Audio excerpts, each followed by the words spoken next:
Good evening, everyone. Good afternoon and good morning. Mosh, Gabulijjo, Kyoto International, Kyoto Reloaded. Balamusizaako baganda bange, mwebale nnyo.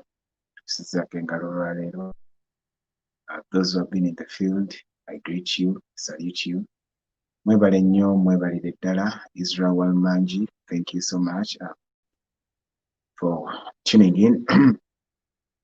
Today I've come to talk about several issues, but before I even delve any further, Mukuliko Bunkenke, I know everyone is always online watching, not knowing exactly what is happening next time. Charabukira, it's like, hey, too. I know always the pressure is too much, too much, especially not knowing how things are, and also knowing the environment under which we operate. Tuchimanyi bulungi, how the dictator is out.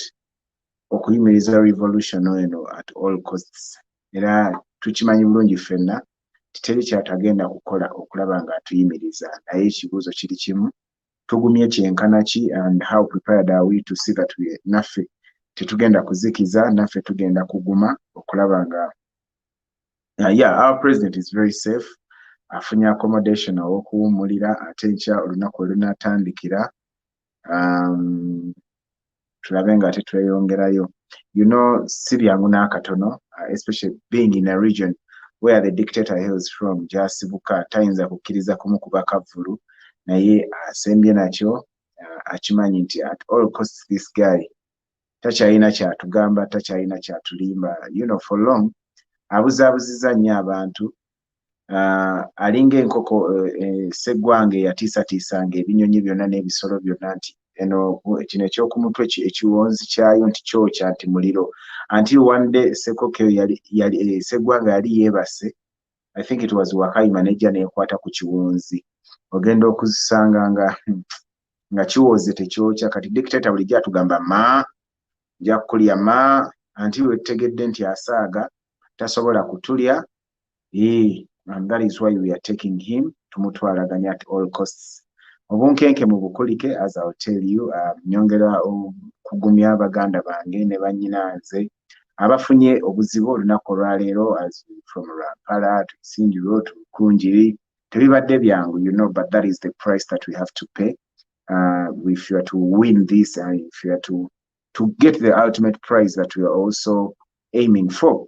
So tebigenda kuba byangu at all, naye mu byonna byonna kwongera kuguma nakwebeereramu, especially in the remaining 27 days to ending this dictatorship. Kubanga obudde gye bukoma okudduka, enono kyali gyakoma okubeera ng'aleeta obuzannyo obwa buli kika. Ate kati propaganda bongezzaamu ka speedi, ebyokulwanyisa bongezzaamu, everything that buli kimu kye bakwasa kye basobola okutukasukira right now bakikasuka, oba kipapula, oba jjinja, oba sasi, anything that they get hold of nga balaba kisobola okutukuba bakikozesa. Bara twebaza kintu kimu nti Katonda abadde naffe, akyali naffe, era agenda kutugusa, cause the beautiful thing about this revolution is that God is with us, and he has been with us, and he's still with us, and he's taking us far.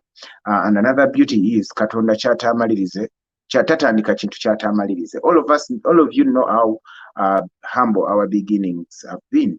This has not been a revolution that is led by maybe mighty men or whatsoever. No, it is a revolution that is basically based on local people abatalina kye bali mu standards z'ensi, naye ate nga balina okukkiriza, balina obumalirivu, nga balina ne focus to proceed. Mukyala Remyakero obuuza, why can't we combat this stupid propaganda? First of all, the reason why it has become somehow very hard for us to combat the propaganda is one, nti omuntu asaasanya propaganda alina full access to all the media platforms mu Uganda. Alina unlimited budget to spread all the false information. Alina ba consumers abali gullible, because Uganda also has one of the biggest problems of the Ugandan society is gullibility. Like tuli gullible, ekijja kye tutwala all the time. We just consume and consume and consume. That being docile oba docility yennyonnyola lwaki mu Uganda tulina dogmas oba enzikiriza ennyingi ennyo ng'ate mukimanyi nti Africans were so conservative. naye olw'okuba twaseeseetukayo mu conservative okubeera conservative twafuuka debe buli kye baleeta kye bayiwamu kye batuleetamu kye bayiwamu. Leero mwenna mulabye amawulire nga abagaweereza beegasse wamu ne bagenda ku ddwaliro ne bagaweerereza awo to try to project how terrible or bad the situation is ey'obulwadde bwa ssenyiga. And tetugaana ssenyiga oyo waali. And actually on that note njagala twongera okusabira muganda waffe Bob Kavuma bannakyoto Kyotorians, he's one of those ardent followers. Naye he has been down, the entire household is in the UK. Amaka gonna ssenyiga oyo abadde yagasalako, naye twongere omusabira Mukama amuwe amaanyi asobole okuovercoming amaka gonna gadde engulu naye kennyini akomewo asindike struggle egende mu maaso. So tetugaana nti obulwadde obwo gye buli. We appreciate the fact that gye buli era tukimanya to taking up necessary precautions. Kyemuva mulabe even today twebaza Hajati Nabagesera omukyalo yeesimbye ndowooza mu kawempe eyo donatinze through ndowooza ye ne banne be bakwatagana badonatinze masks 50,000. When there is a friend, a lady who is in Denmark, yatuyemu mask 5 tiimu etambula ne president tusobole ozifanga tuzituusa ne ku bantu abanaabanga bali ku rally nga tebalina masks. Babulweko kye batugamba. Omanyi bano abasajja baagala kuyita mu bifo bingi byonna kwegamba nga bwe mbagambye nti buli kye basobola okutukasukira okulaba nga kitujja ku mulamwa bakikasuka, even if it is a paper, even if it is a stone, even if it is an arrow, they just trying to shoot at us. Naye basanga tuli bagume tetuseguka. Olwaleero mulabye engeri media houses zonna bwe zicompetingira akatale kubanga ziri private, naye leero zeegasse ne ziweereza amawulire nga gonna geegamu balina ka script ke bagoberera. Omukyala Keroma naye kusabira saagala nakirowoozaako, tukwagala oli katebule kubanga Uganda tubulako ennaku 27 tuyigire Uganda epyo. Olina okubawo nga oli ku bigere ebyo olaba nga toli ku kitanda ng'obirabira ku ssimu oba ku screen. Naye nkyabannyonnyolamu these guys amawulire gali scripted, mategeke mu ngeri y'emu, bonna bayimiridde awo bwe bagatusomera. Naye ekibadde kisinze okusesa ku bonna badde bagasoma nga tekuli alina mask no. Naye kyokka ate nga bazze tukubiriza twambale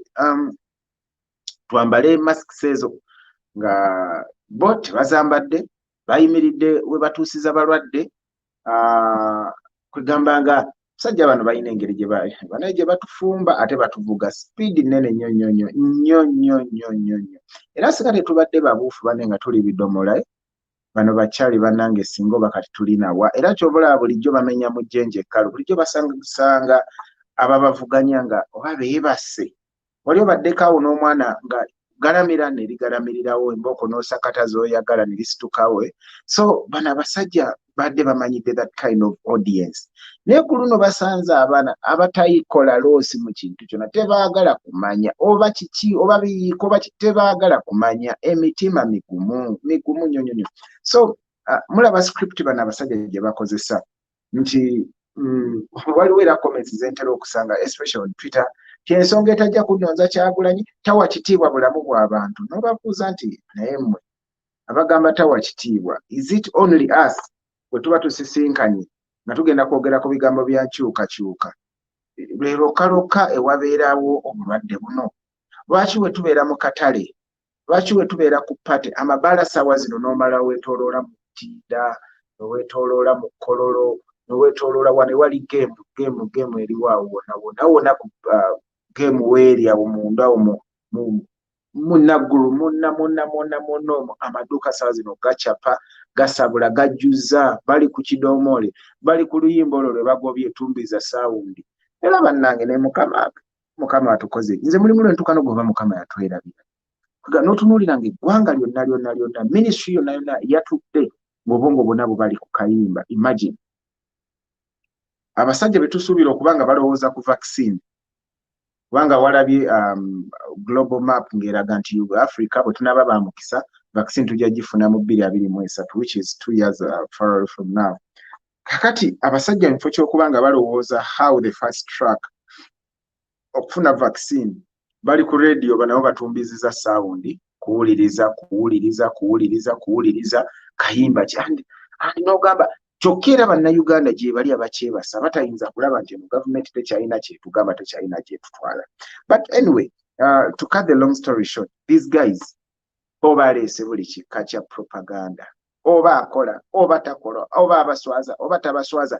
Omanyi wali obaddeko awo ng'enjala ekuluma nga buli ekikusala mu maaso olya buli, oba kinaakulwaza allergy, oba kinaakuleeta embiro, oba kinaakuleeta ebitulututtu, bw'olya buli oba biyidde oba tebiyidde. This is what these guys are doing. Bwe njagala olabe scandals ezibaddewo in the past, just in a week, leero lwakutaano kwata abanigeria baze baperforminze babakutte. Kyagulanyi akomyewo bamugambye togendayo mu campaign nga tosoose kujja ku EC just in the shortest time possible. Agenzeeyo bamudireyinze. Tuli awo booli awo nga mbage bakutta abanigeria babatadde kwegamba buli kimu kiri awo zigzaga totegeera na kutegeera naye nga byonna those are desperate measures, reshuffles. Kambabulire like nakyogera the last time I was here, engeri yokka ey'okuyimiriza revolution kutta Kyagulanyi engeri yokka kale ogislowing down cause ne bw'omutta enguudo zigenda kuba teziteredde ezitubonyaabonya, amalwaliro genda kuba tegateredde. All the reasons for which we are standing won't be sorted by his demise. Bo kati obwongo bwawe bwonna buli kimu nti balowooza we bamugjawo kino kyonna kiba kizikidde. Omanyi, one thing about this guy Bosco, lwaki I'm quite obsessed with him. Bosco abasomyeko katonotono ku buta waliwo akatabo ka Machiavelli ke bayita The Prince. Oyo guy Museveni muyizi wa Machiavelli. Machiavelli aina ennono z'asomesa nakyemalira ofuza otya. Nakyemalira bakusomesa nti wabaawo abagezaako okuvuganya, noonya abakulira bw'oba osabula.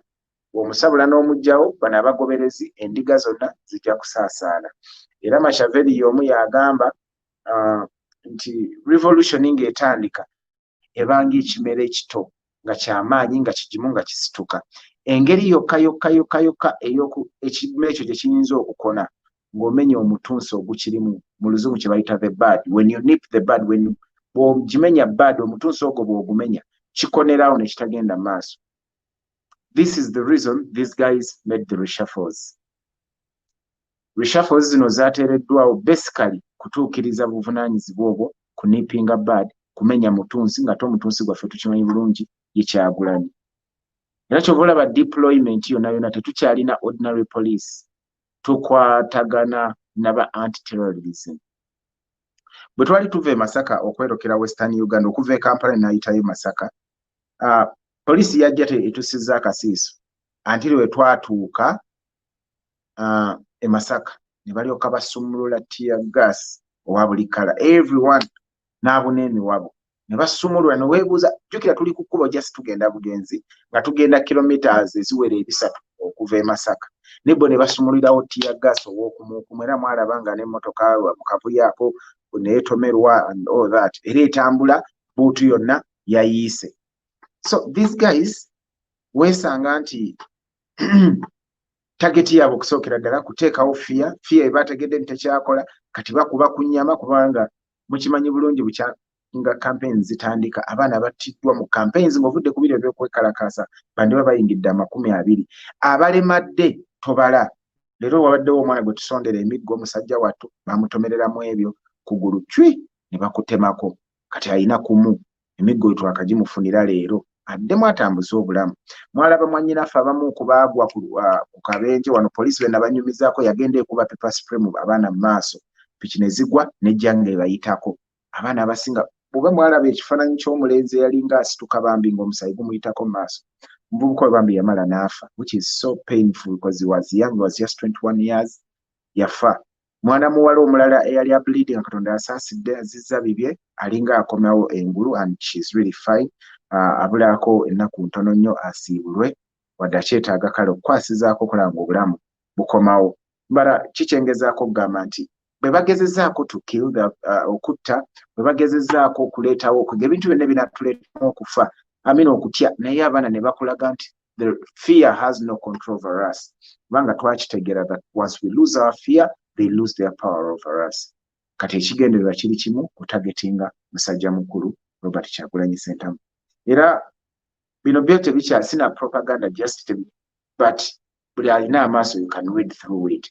Olaba engeri gye bakolamu deployments, engeri gye batulumbagana. Weebuuze emirundi gye batuyimiriza bano abasajja ne baaza emmotoka ne zitambulira ku president ne batasangamu yadde ppeera yadde entuntunu gye twagala bakubisa. Olowooza emirundi emeka? Kubanga singa baatusangako oba n'ekiso ne batusanga oba n'amayinja ng'ago, wandigambye nti abaana ba people power bafujjo biki era deployments is justified. Naye tebatusangangako with anything that can even pass for ekiyinza okuleetako obulumi kakabe kamukonzikonzi. Naye bo ne bakulaga bajja n'ebiso, balina emmundu, abamu tebalina eke za bulijjo, bambadde obukokolo obutali bwa bulijjo. Kati mbadde mbanyumiza bwe tutuuka embalala ekiro, bano bakyali ne balyoka batusumululira gundi patrols ezatugoba paka erukunjiri we twasula. Rukunjiri Ntungamo, I can't recall the exact district. Naye twasula mu kkubo kozi tetwasobola tuuka Kabaale obudde bwali bugenze. We twasula awo we zaasula. Kumakya olwakirawo ne zitugoberera paka Kisoro. Remember Kisoro is a border district. Oba obulayo gye twakuba rally wali wabulayo kilomita zitawera na 15 tuyingire Rwanda. Naye ng'abasajja weebali. Squad eyo yemu patrol eri 770 kuliko 7706 7707 patrols ebbiri leero muzirabye zibadde mu kublockinga president ng'ayingira campaign venue. Webadde event webadde genda okubeera. Patrols ziriko abasajja olabira batujju basibye face, zonna ziri mask bazikwese, ekiragira ddala nti ebikola nango biwifa Gambia Abakongo bano abasajja boogera n'Oluganda ekyewuunyisa. Nitoyinza bategeera. I was there, bawuliddeko boogera Oluganda era bawuliziganya bulungi. Bano abasajja bali ku biragiro, bali ku mission, kola bulabo olwo. Esokera ddala tiimu etugoberera y'emu. Nze omanyi like abatera okulaba ebifaananyi byange. I always want to look for that other angle. Abamu gye tutaddeeko nnyo attention. Patrols zino twavudde nazo eri mu north. Patrols actually zisuzu balese patrol empya. Patrols zonna nga registration number yazo eri UP 7000 nakudda waggulu, zonna mpya zaleeteddwa kudiiringa naffe. Zaleeteddwa okudiiringa naffe, naye okusingira ddala zitugoberera studying our behavior. Zijja zitugoberera bwe balaba how do we do it, bani abasinga obuvumu, bani abalemeddeko, baliwo abali consistent. They are trying as much as possible to analyze. Era muba mukiraba, these guys have started recording with their cameras. Bakwata so that they can review. On Nakapiripiti yaliyo, Ekapera Byongo yabaddeyo, Nezongo yuno. That's the kind of thing that. Era leero olabye bwe batuuse okwataakinga. Popular figures Bakalyango be bamanyi ne other people abakola ku security team. Era be basabudde because these guys kati nabo bajja bamanyi nti ono yalina bidiyo no y'obuvumu yakola bwati. It is deliberate, kiri targeted. And these guys bazze batutambuliramu in and out. Ekyanneewuunyisa ku day one eya campaigns, that is Western Uganda, abasajja batuyisa bulungi nnyo ekyewuunyisa. Kumbe bagonda bamale bajjeyo emitwe nga tebatomera mmotoka, tebakuba kugo. Era nozo olunaku olwo lwabadde olwokusatu nga teruliimu violence. Olunaku lw'ekibogolo ewa Nankabirwa, mujjukire Nankabirwa ali ku bunkenke, ali ku maggwa, tumutwalaganya. Nankabirwa being nti yaliko defense minister, being nti era muwira amaanyi gayogeza, connections zazirina, yalagira DPC n'abalagira bonna ati temugeze okuba ku tear gas. Because one of the reasons ekitufudde ab'ensonga n'ab'amaanyi, buli lwe batubonyaabonya waliwo that sympathy vote gye tufuna. We get that sympathy vote, abantu ne batwegattako. Kati Nankabirwa obuta risking, because let me tell you the funny bit about Kyagulanyi Robert Ssentamu. Tagenda kulondebwa ba members ba National Unity Platform bokka. Naye buli munnayuganda ayagala enkyukakyuka, oba wa NRM, oba wa UPC, oba waawa,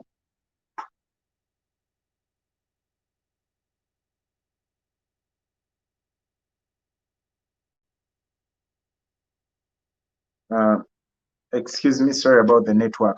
Oba wawa UPC tukizudde nga baagala kugamba abantu baagala enkyukakyuka. So some politicians nga Nankabirwa baakizuula nti kookwata ku Kyagulanyi n'omukubako akalulumye.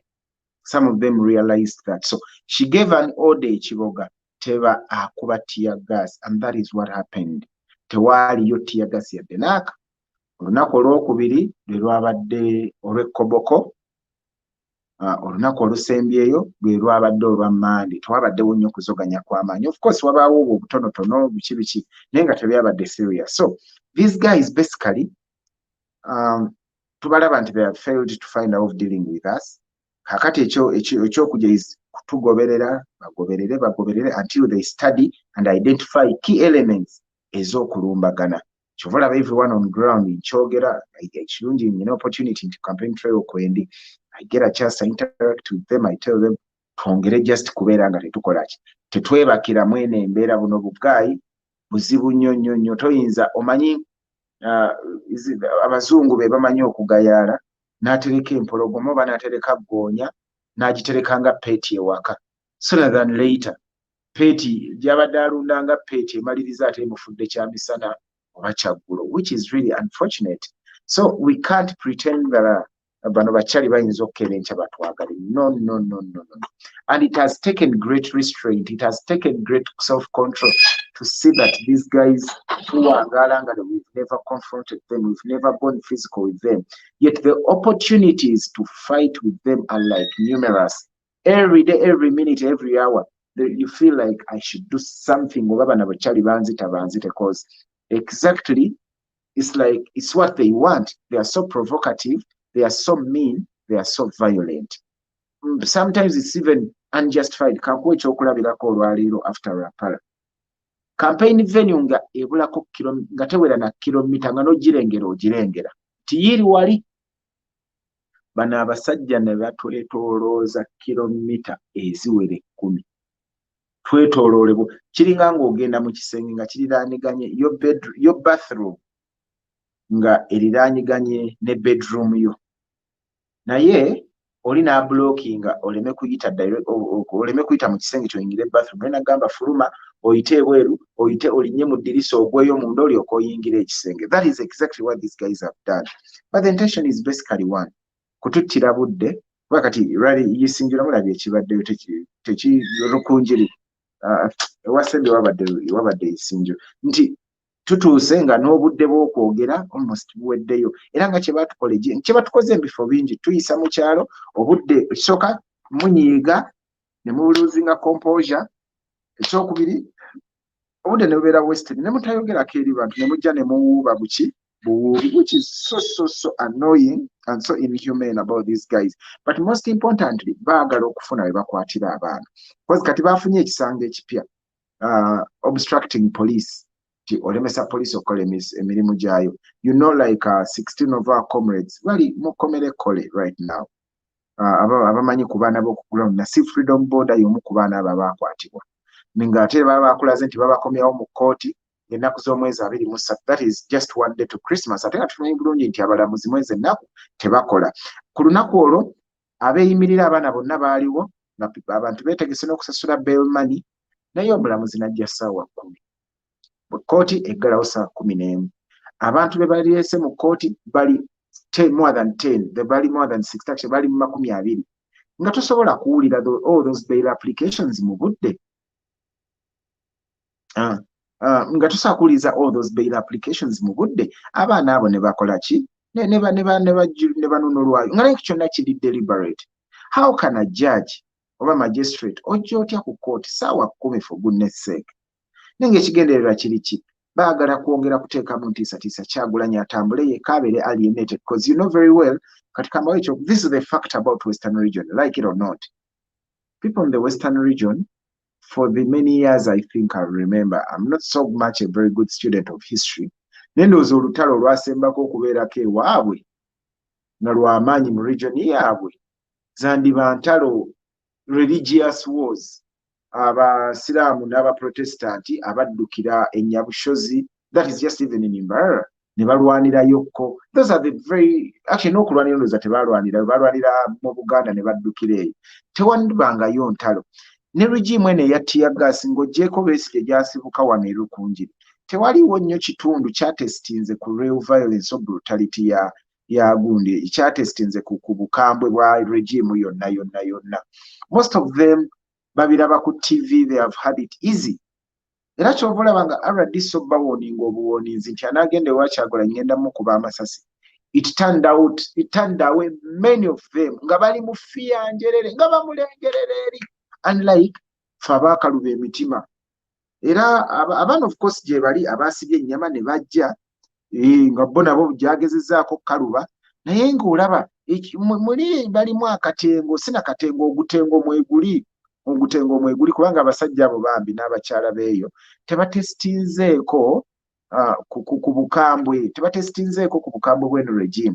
Unlike wano mu Central tulabye nti obulumi bwa Besigye bonna w'okutuwaaka yenna togikwatako yenna waliwo red ribbon byonna all those campaigns zibadde wano.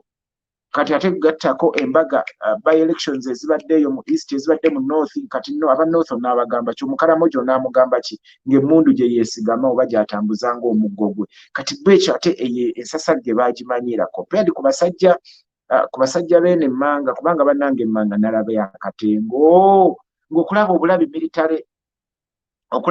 military attire ng'olaba bakyakankana okujjako era mulimu abavubuka abagumu boolaba badde bawaganya, naye ng'abantu beeyo akalulu tukalina obuwagizi, tubulina obwagazi gye buli bungi nnyo. Abasajja amazima baagala, naye okutya kungi nnyo because abantu bano tebalozezzaako, tebannalabako, tebannafunamu ku rehearsal, emitima teginnakaluba, kati beetaaga sawundi etumbiizibwemu.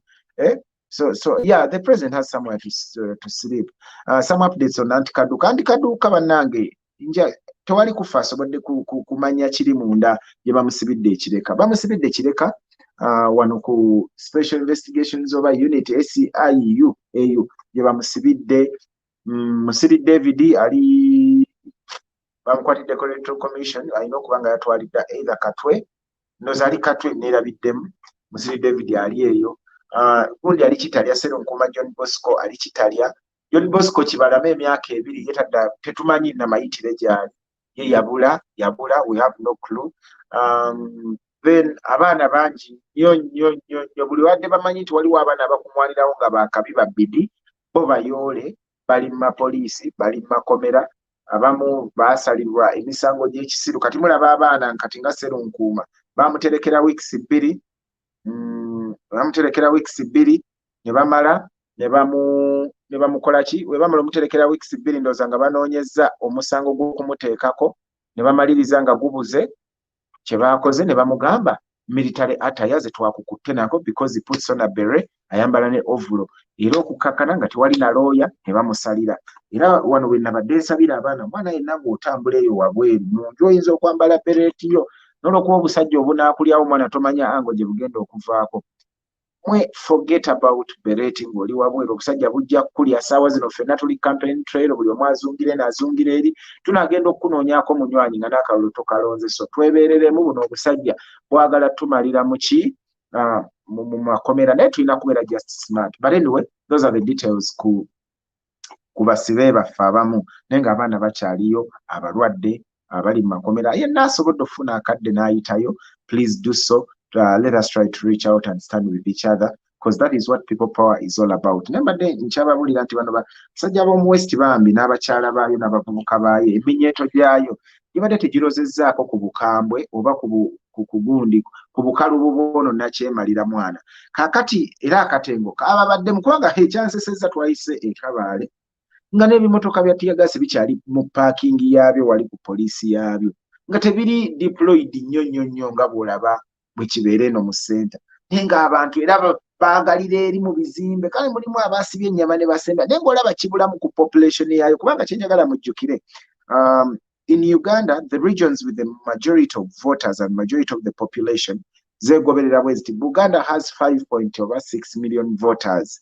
Western region, that is Ankole, Kigezi, Rwenzori, Bunyoro and Toro balina 4.6 something million voters nti eyokubiri. That means nti abasajja abo bangi toyinza bayisa mu maaso. They are quite very many. Era if they choose to also stand and stand and be counted, no nakyemalira tasula, because we very much know that we are doing very well in northern Uganda, we are doing very well in eastern Uganda, and we are doing very well in here in central. So western, the love is there, the strength is there, but the biggest challenge akatengo kakyali kangi. Naye mpola mpola nabo tujja babeereramu bala tulabe nga baguma, kuba baladisi bayo babagamba bugambi tugenda bakuba amasasi. Era wayitanga mu butawuni ng'abantu tobalabako mwana nga olaba bali eri wala eri nga gye balingiriza nga kajjambo bakasuka kakasuke nga batya okujja okola ki okusemberera. Naye all in all kijja kuyita. So all in mbadde kyemgezaako leero okwagala ennyo okuhighlightinga tubeera alert nti nakyemalira takyalina kyatugamba. Tutabuse nnyo, and we are very angry and hungry and thirsty for change, that you are willing to stand and by our word and stand by our goal and our mission, which is to unseat this guy. Nti tulabye kati azunguludde akazannyo ka COVID. Olw'okuba nti tubadde tulabye twagumye nako ng'alaba tumutwaliriza kati akongeddemu amaanyi. Era temwewuunya bonna bagenda okutambula ogenda Christmas mu byalo ng'abaggaliddeyo okitegeera. Kakati era abaana mwana bagenda otambulamu ng'omanyi nti gy'olaze okulira Christmas si gy'olondera. Wandibadde mugezigezi n'osigalawo wennyini w'olina okulondera, kubanga ono omuyaaye kasita anaalaba ng'alemeddwa okutta Kyagulanyi, alemeddwa okutugonza, ekisembayo ajja kwagala tuggalirayo, okuteekawo lockdown nga kuggalirayo buli omu gy'ali, so that alimitinga okutambula kw'abantu. Kaakati abo bonna abalimu akatembo tebajja kutambula. Abo bokka abaamalirira be bagenda okusimbula bajje bakole ki, babeewo, maybe bagende wano badde wali, naye ng'ono kyali ayiya eggezi buli lunaku. Mukimanyi bulungi nti reshuffle yabaddewo kuba bano bakyali balina bambega nabo bakola okunoonyereza. They are convinced beyond reasonable doubt nti Kyagulanyi abagenda basuuza omugaati. Bakimanyi bulungi nti Uganda yonna esazeewo ekooye nakyemalira. Kati nabo bagamba omusajja obutatusuuza mugaati tukoze tutya? Kyova olaba nga reshuffles weeziri, enteekateeka kugamba omusajja agezaako kwongera kusembeza abo baamanyi tibali loyo nnyo nga tebatya, ng'ate bo beetegese okukola buli kazambi yenna oba bayita mu kkooti yansi yonna, bo tebatya, beewaddeyo. Ndowooza mwalaba omusajja ono omugumbatuutu, era ebyo ebintu bye yakola nti yatugumbula enkumuluuti y'omuntu, yamaliriza guddewo ekkanisa bw'abeere nga asaba ng'asumba abantu. Naye gwe weebuuze, mu nsi nga totondanga ku bulamu ng'omuntu takulumbye kuggyako bulamu bwo, otandika otya okumutta? Gwe yamuteeka ku nsi kuno. Naye tugamba abasajja bwe bati Bosco bayagala, naye nga tageti yonna eri emu, kwasaganya Robert Kyagulanyi Ssentamu. Ate bo beerabidde nti olw'okuba ekintu kino nakyogerako nti mu people power tomanyi muntu mutuufu wakutta, tomanyi wakugulirira, tomanyi wakugamba, tomanyi kivula nga kibabuzizzaako enkwata n'embiibya. Nze Moshi ne bonzijawo people power teyinza nayadde nakugamba kumogokako kantu konna. Bo bajja lowooza nti batagetinga Kyagulanyi nga kaggweramu walala, bajja lowooza nti bataayiza wano nga naffe tutemera walala. So these guys, I think bo beetaaga just kusibako busibingugu basimbule, cause we batava mu Uganda, batava mu Ntebe, bakkirize bagaane tubatwala, baagala tebaagala. So kyengezaako okwogerako nti wano wenjagalira fena okwapreciatinga impact ya Robert Kyagulanyi gy'aleese eri obulamu bwaffe fena nga ba individuals, cause tukkirize tuganye, Mosh sali passionate about ekigenda mu maaso mu Uganda as I am right now. Mwena abagoberera kuno, none of us was that much interested mu bigenda mu maaso mu Uganda as it is right now. Does it, kubanga njagala babuuza bw'oli wabanga awakana, mwagala kuŋŋamba nti enguudo embi zitandise Kyagulanyi azze mu by'obukulembeze, amalwaliro amabi gatandise Kyagulanyi azze nedda ebintu ebibaddewo over and over again. There is something that Kyagulanyi has managed to do ekyalima abalala bonna, that the moment he brushes off you, the moment he interacts with you, be it online, be it physically, be it audio-wise, you don't remain the same. You just wake up. You guys, I don't know if you've been trying to listen to the First Lady. Fata abafuna omukisa ne tumulaba maaso ku maaso n'omutunuulirako n'otunuulira ne audience n'olengera ne bali kamera beetatunuulidde n'olaba engeri gye bashemererwa bonna ne basaanuuka. Onyeenya bunyeenya mutwe n'ogamba Mukama otonda oteekateeka era gwe Katonda. Bannange, Mukama yatuwa First Lady. Kyagulanyi yalonda ekirabo, Kyagulanyi yafuna amatendo, era singa kibadde kisoboka abantu beerukunjiri twandibongeddeyo ku nte, kubanga bane First Lady ate bw'ayogera oyinza okugamba oba bannange president alindeko, okitegeera, kubanga bannange president, of course, the president, there are times he delivers this message and you just see the crowd melting with passion. But then First Lady naye n'asituka n'ayogera n'olyoka olaba ng'abantu obunkenke bwe kwegamba essanyu n'akamwenyumenyu ke baliko okuwuliriza gamba, era n'ogamba bannange kino kyo kyanjawulo. There is a way bulijjo nze omu ku babadde n'ennyota nga bannange ne munnooti twandyambuseeko naye nga simanyi nti President Kyagulanyi bano abaana baakulira mu maka whereby mu mmere tosooka kulyamu nva, tosooka kulya kifi, osooka kulya mmere n'ogirya ekifi ky'osembyayo. Kati saawa zino President bulijjo aterese ekifi, kumbe akiterekedde bantu b'emmanga eno abalimu akatenga, ab'emmanga eno abalwawo okukkiriza. And you just seeing how these people are just melting away with the presentation of the First Lady. Zaakola presentations ezisooka ziba precise and concise. Aleeta ekizibu mangu nnyo n'aleeterawo ne solution omwami Kyagulanyi gy'agenda okuba nayo. And you just see people ng'obugalo nga bukoleera. Ekyokubiri, he knows how to connect with each audience. Twali ekisolo n'asooka avuguta olufumbira, ndoza ekisolo bafumbira nga bw'atabulamu ekinyarwanda n'olabira ddala nga bonna ye tusenvudde tuzze Kabaale, n'alyoka abasabula ekikiga bonna kwegande nga Katonda wange nga bonna bakwa, n'aleetaako ekyongoro bonna n'olanga bawoomerera n'ogamba bino ebintu twabiteekateeka ng'oyinza olowooza bitegeke, kumbe buli kimu kijjira mu kadde kaakyo.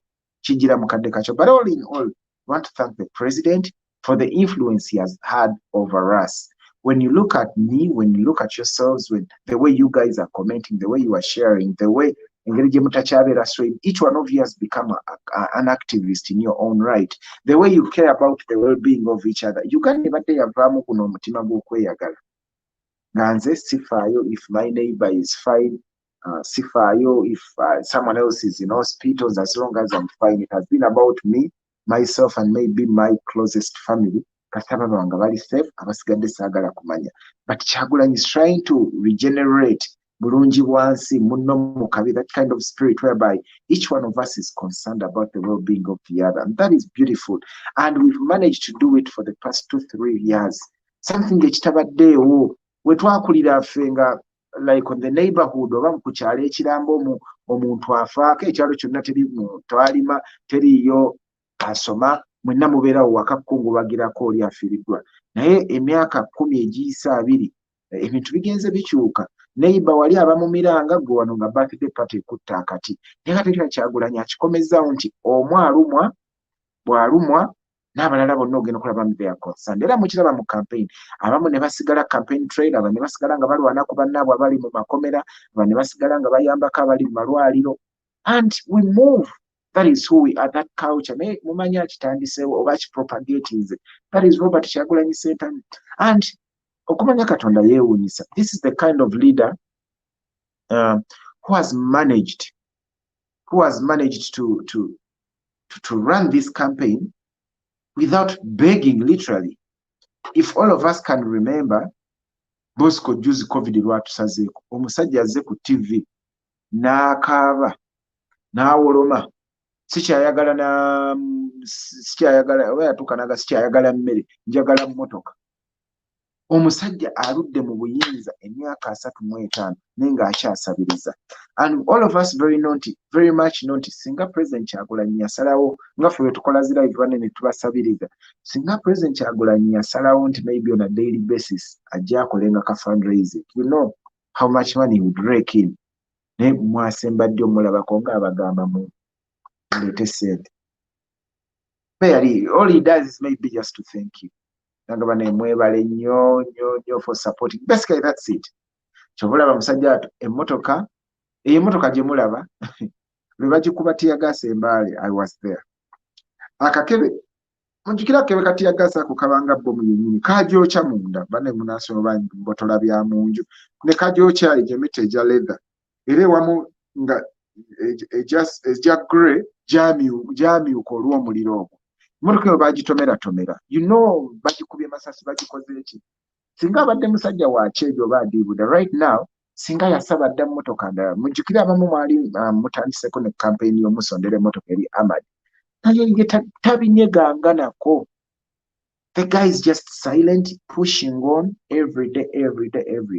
Geri gyali ya tear gas, muli yandibadde ne sense of entitlement, maybe ekola those unrealistic demands, but this guy doesn't do that. He's not taking advantage of anything, and actually tukisanyukira. And the good thing is character has brushed off many people in the struggle. Composure. Mweno bannange banamwe musonyo bayitaba ne bantu mmwe mwina omukisa nti ebintu ebimu birabira ku live naye abaana ba people party tubadde bangu. Omanyi buli lw'oggwamu akatengo oba tokyalina kyotya, buli lw'oggwamu olumu fiya kintu kirungi, ensonyi ne fiya olumu kiba kirungi. Lwaki? Kikuleetera okuwa ekitiibwa ebintu ebimu. Naye ate ekyewuunyisa nti abaana baweddemu fiya ne baggwamu n'ensonyi nti bali assertive basobola okwogera. But surprisingly, despite the fact they can speak, not very many people are unruly via speech.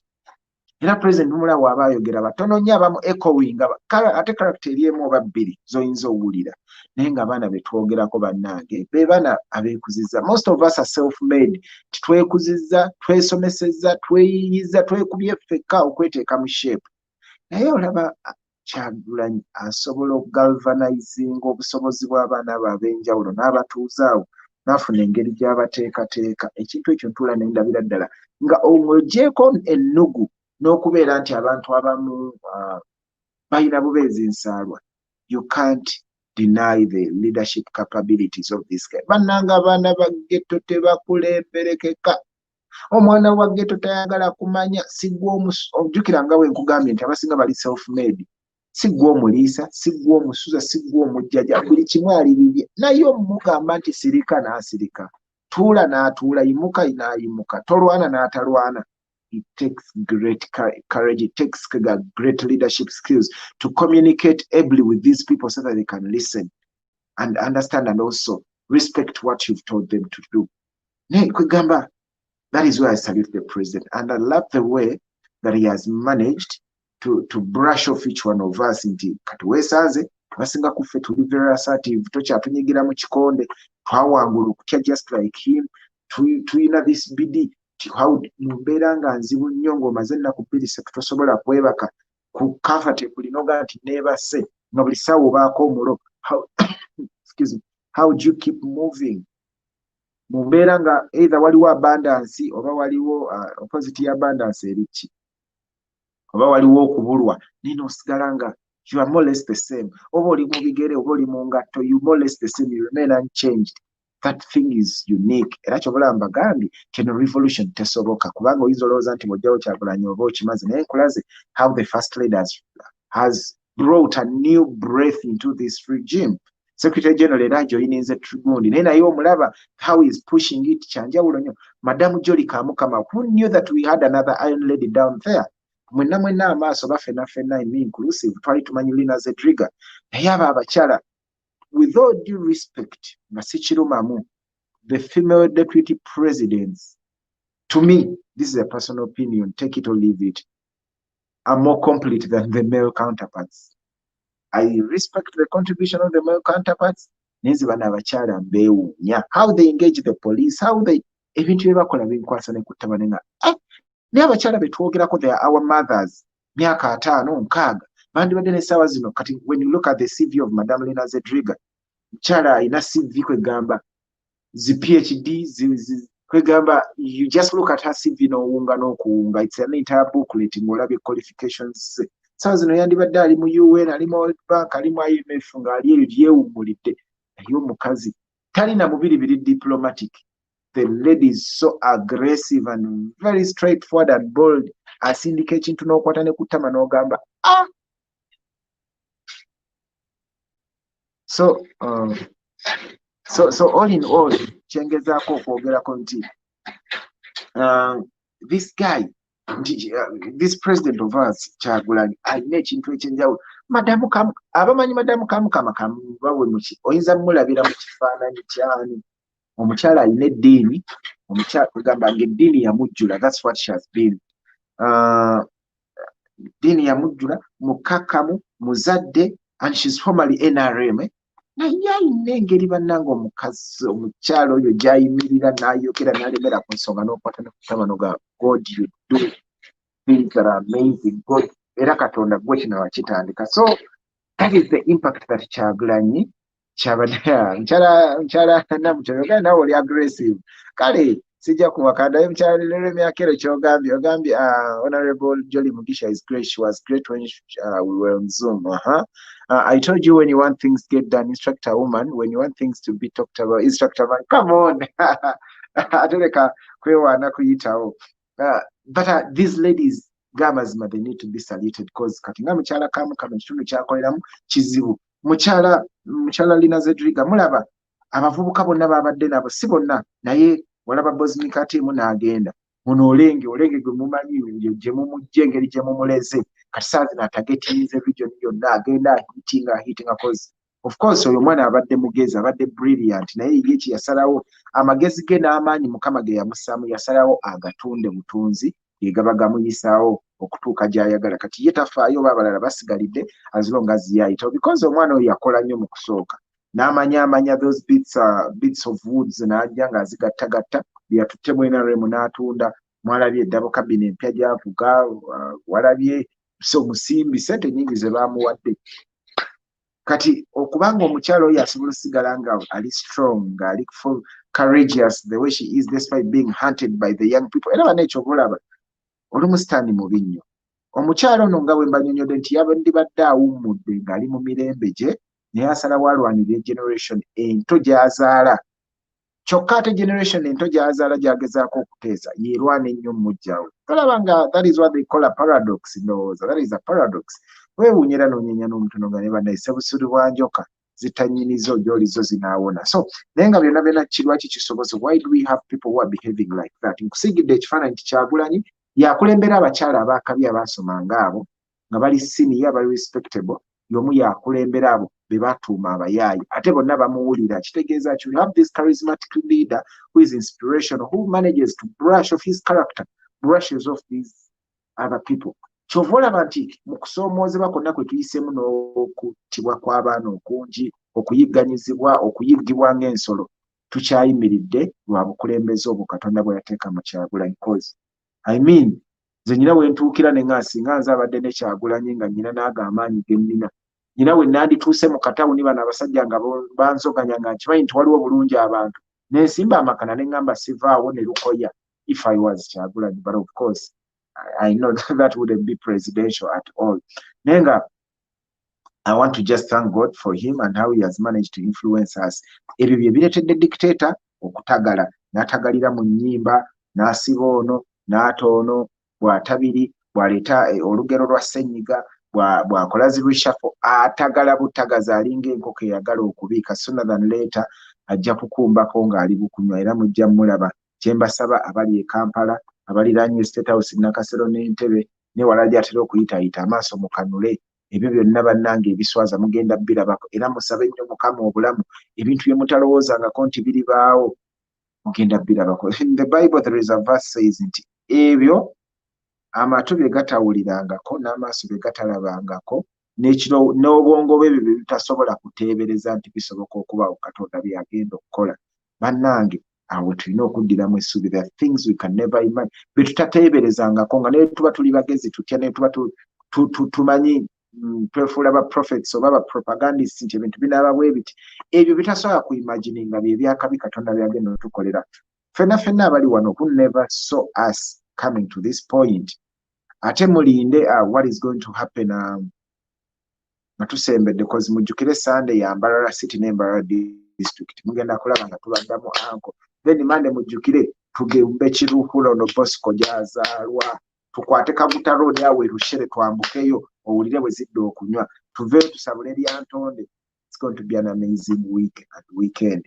Nenga mu byonna as we watch, as we follow the live broadcasts ziri ku president mwe ku kyalo gye muzaalwa abantu mubateeseteese kozi bannange bana abasajja balina akodyo ke bagenda okuyita mwena we twabagamba. I hosted bwana Alex wa election management committee n'atubuulira nti prior to elections ng'ebulayo ennaku ntono nnyo okulonda bano abasajja bagenda kufulumya obukonge eri abo bonna abantu abaafulumira mu voters register 1,17,400 tugenda kufuna obukonge bwe tujja okukozesa okulonda. Naye oteeseteesa abantu beewa mu bakubira ku kasimu n'obagamba bateeke amatu ku ttaka bawulirize when to obukonge obwo bujja ddi. I don't know if you guys are doing that because like you know we need to keep our people alert about the electoral process na kye kiddako kubanga tukimanyi kana akalulu tugenda kakabya abakama okukalangirira mu ngeri yonna. Ekisooka kiri kimu Mukama yatuyambye tuli mu generation ya social media and I know they can't block it. Tebasobola kale ne bana abagiblock tetujja kubulwa ngeri tetujja cause kamba we kyokulabira bana abasajja ne batublokingidde mu byaleeyo mu byale nogalero bano batunayitawo tutya mulimu muyinzo mmala w'essaawa basobola oteekawo ekimotoka kya fire brigade ne bateekawo bino bimambe ebyatte ebikubaga amazzi agakkala ne bateekawo ne bupatrol obutonotono nga 10 n'ogano tunayitawo ne mu bunaku budde bugenda okuziba nga bunyumya tena ne banejjukira kuli okuzoga kwegamba. That's how we've maneuvered and a time is going to come either we shall find out maneuvering through this. Kati responsibility yo nange kubiriza abantu okusookera ddala making sure nti bafuna obukonge kwe bagenda okulondera. Obukonge obwo buyinza okugabwa like a week earlier nga okulonda kwa 14 ne babugaba okuva ku nnaku z'omwezi nga 7 ne tumaking sure buli omu afuna akakonge kuba kati nekyatwebuuza lwaki tebatandikirawo kubanga abantu 17,000 toyinza kulinda nnaku 3 nnyanga zezibulayo gaba obukonge mpozi nga kawaanyi nga tetuusinzire ku bukonge nga tunasinzira ku kintu kya naye bunaba bukonge awo wonna bano abasajja bayiyizawo propaganda wa kutubba bayiyizawo bukodyo ba frustrating abantu nakuleetawo voter apathy. Mujjukire okulonda mu Uganda omulundi ogusembyeyo abantu ebitundu 69 ku 100 simanyi how factual those statistics are naye beetaba mu kulonda. Kaakati ku luno kisuubirwa nti abantu ebitundu nga 8 ku 100 be bayinza okwetaba mu kalulu kubanga abantu bangi bazuukusa ate lwakuba nti bano abasajja ba FDC nabo bakola ebyekisiru nga bawoza ndagamuntu tejjaako muntu ne baleetera abantu obukonge is a voters slip mu luzungu mu Luganda bakayita kakonge kajja kubanga ka receipt electoral commission yejjokka nga balonda mu 2011 akantu ako kajjukira kabanga kali material lighting nga gundi nga kotwalayo ku polling station nga balinawo machine ya biometric noteekamu ekinkumu nga batunulidde kakongeko ne bakuyuliza about paper ne bakuwa. We expect them to use the same method. Naye naye tebagikozeseza era ffe engeri gye banaakategekamu gye tugenda okukalonderamu gye tugenda okubawanguliramu gye tugenda okukakuumiramu mu ekyo ekintu. So what we should make sure to do is olw'okuba tulondedde mu kiseera nga kya ssenyiga basajja bano bagenda teekawo embeera eremesa abantu okukuŋŋaana. And from the start amaanyi gaffe gabadde mu kubeera bangi mu kukuŋŋaana buli kintu tukikola collectively nga tewali muntu omu akiyimiriramu. Naye ku luno baagala okuteekawo embeera okusookera ddala atalina masiki talonda masiki ya people power tebajja gikkiriza polling station. Ekirala bajja ku deployinga nnyo because I just twabadde tuva egundi we twadde tuva erukiga nga tulina gye tulaga lwe twatambudde ekawungeezi ne tusanga bano abasajja like hundreds of them nga bakajjuza okubuuza nti abo bwe batraining abagenda okukuuma akalulu nga bangi bakajjuza bayimba. The same thing is happening in Masaka. Kumakya ssaawa 10 baba bafuluma police barracks bakajjuza nti ategese okuvandalizinga abantu okuteekawo entiisa n'okubajambuwa okubakyaguwa okuteekawo embeera ezi. Naye naffe tulina okuba nga tutegesa abantu baffe mu bitundu. Let us tell them bajje ku polling station ku makya nga tennaggulwawo ku ssaawa emu ali 12 kitundu babeewo nga bangi so omu si babiri ne masiki zaabwe ekumimwa ne masiki zaabwe. So Kulufaziri omanyi bwe nange bwe ntandika okulokopya sikoma nsanyisa okulaba nsonyiwa mbadde anti kamisi nakakalaba ate mbadde wali mu group nga nakakalaba ngamba moshwa ngawayi kwa kanzije tu jenvudde kamaliriza okukulonda then kiwali buzibu so bana abasajja obalaba bategese nti they want omanyi kati okusookera ddala bulijjo process y'okubba ebanguyira naye the fact that I'm talking about it and another person is talking about it and the information is out there in the public bulijjo beesigama ku ignorance nakati ignorance olw'okuba eri minimized they are threatened. Once they are threatened kati bataddemu abo ab'ebyokulwanyisa ab'emifumbi bateekewo embeera. So tukubiriza abantu baffe ku bitundu be bagenda okukuuma akalulu kano era nga president gy'ayitira bw'abagamba yegwe campaign manager gwe campaigning agent you are everything in this revolution. Tukubiriza abantu baffe okujja ne masiki bajje mu bungi okulonda kutandike nga we bali mu bungi basiibewo olunaku lwonna. The moment we bakolera ensobi ne balekawo omuntu omu oba babiri nabo bagenda bagobawo balyoke beegabule kitegeeza kinti gano gonna amaanyi ge tutaddemu agenda kuba gafa togge. Mwalabye omusajja gye tubadde mu west baayiyeeyo eddabo gundi police patrols mpya njereere nyingi nnyo noza police patrols okuviira ddala ku nnamba nga 6,000 units zonna eziddako awo zonna mpya baazireeserwa akalulu zijjudde eyo tekuli ambulance n'emu naye their patrol units zijjudde eyo kuba bagenda kuba bayitamu nga beefuula abaenforcinga standard operating procedures naye tukimanyi ekigendererwa kya kuzoganya abantu nakubagoba ku polling station. Kati tubeerewo bangi teekewo bidi teri bya kutiisatiisa nakyemale tugenda mutwala wonsangidde gye natandikidde mbadde njogera ku approach yono nakyemalira gy'akozesa okudiringa ne revolution. Olw'okuba tuli shapeless and we are not definite, it has become so hard for him to come up with a working mechanism. Kintu kimu ye kyabadde relyingako is the Machiavellian principles eza brutality basically. Sumulula busungu oba nsiri yaleeta nyondo oba musota nyondo. Kakati azunga buki buzunzi wayitirako mu mateeka wamulabye juzi ng'akunamidde mu bya Google omulaba kegamba yonna ye azungira ebiswaza n'ebitaswaza byonna akola bikole. What is your take on that zigzag approach? You see, everything kyatandika ku November nga 19 his gundi hand whatever iron fist approach eyo yakozesa okutta abantu it is something ekitannaba kuvaawo. So for me my own understanding is nti you see ekintu ky'okutta abantu is not something easy mukulu mosh because it leaves a dent on your political reign obakale mu bukulembeze bwo. We shall always remember the war in northern Uganda. We shall always remember the Kabaka riots. We shall always remember the people who were killed on November. We shall always remember Alua. And in human rights organizations, they will always remember those days. But in order to buy time, of course, you have to get people off that topic. The first way they did this, batandika kuoza nti how could you start protesting, then mutandika okubba ebintu by'abantu. Narrative ye yatandika eyo nga mulimu n'abantu abamu abawoza mbu mulimu kubba bintu by'abantu. Kakati ekyokubba ebintu by'abantu ekyagaana okukwatayo ne bayingira mu kintu ekipya titwabadde tukuba abapoliisi tisimanyi Abannayuganda simanyi mu mama demokola kyokka nga waliwo omuntu eyakutte emmoroka n'agitomeza n'agiyisa mu bantu bo ne beesiba ku kintu kitono nti waliwo abapoliisi gwe babadde bakuba. In fact Kasinje enkeera n'agenda n'akyalira akapoliisi ke babadde bakuba ennyondo nga tekaliniko yadde n'olubale kiruya. So from that point on ojja kugenda okulaba nti waliwo ebintu bino biri kind of orchestrated.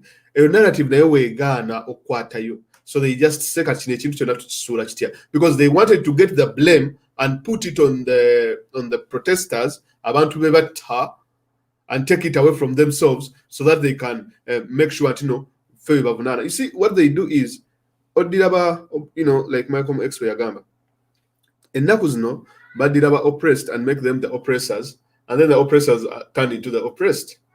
So what they are trying to do is nti ffe abaali beekalakaasa oba kale ffe abaali tebali basanyufu kakati ffe twalina ensobi naye bo baali batuufu. Kyobola abaavayo ne statements, we can shoot to kill.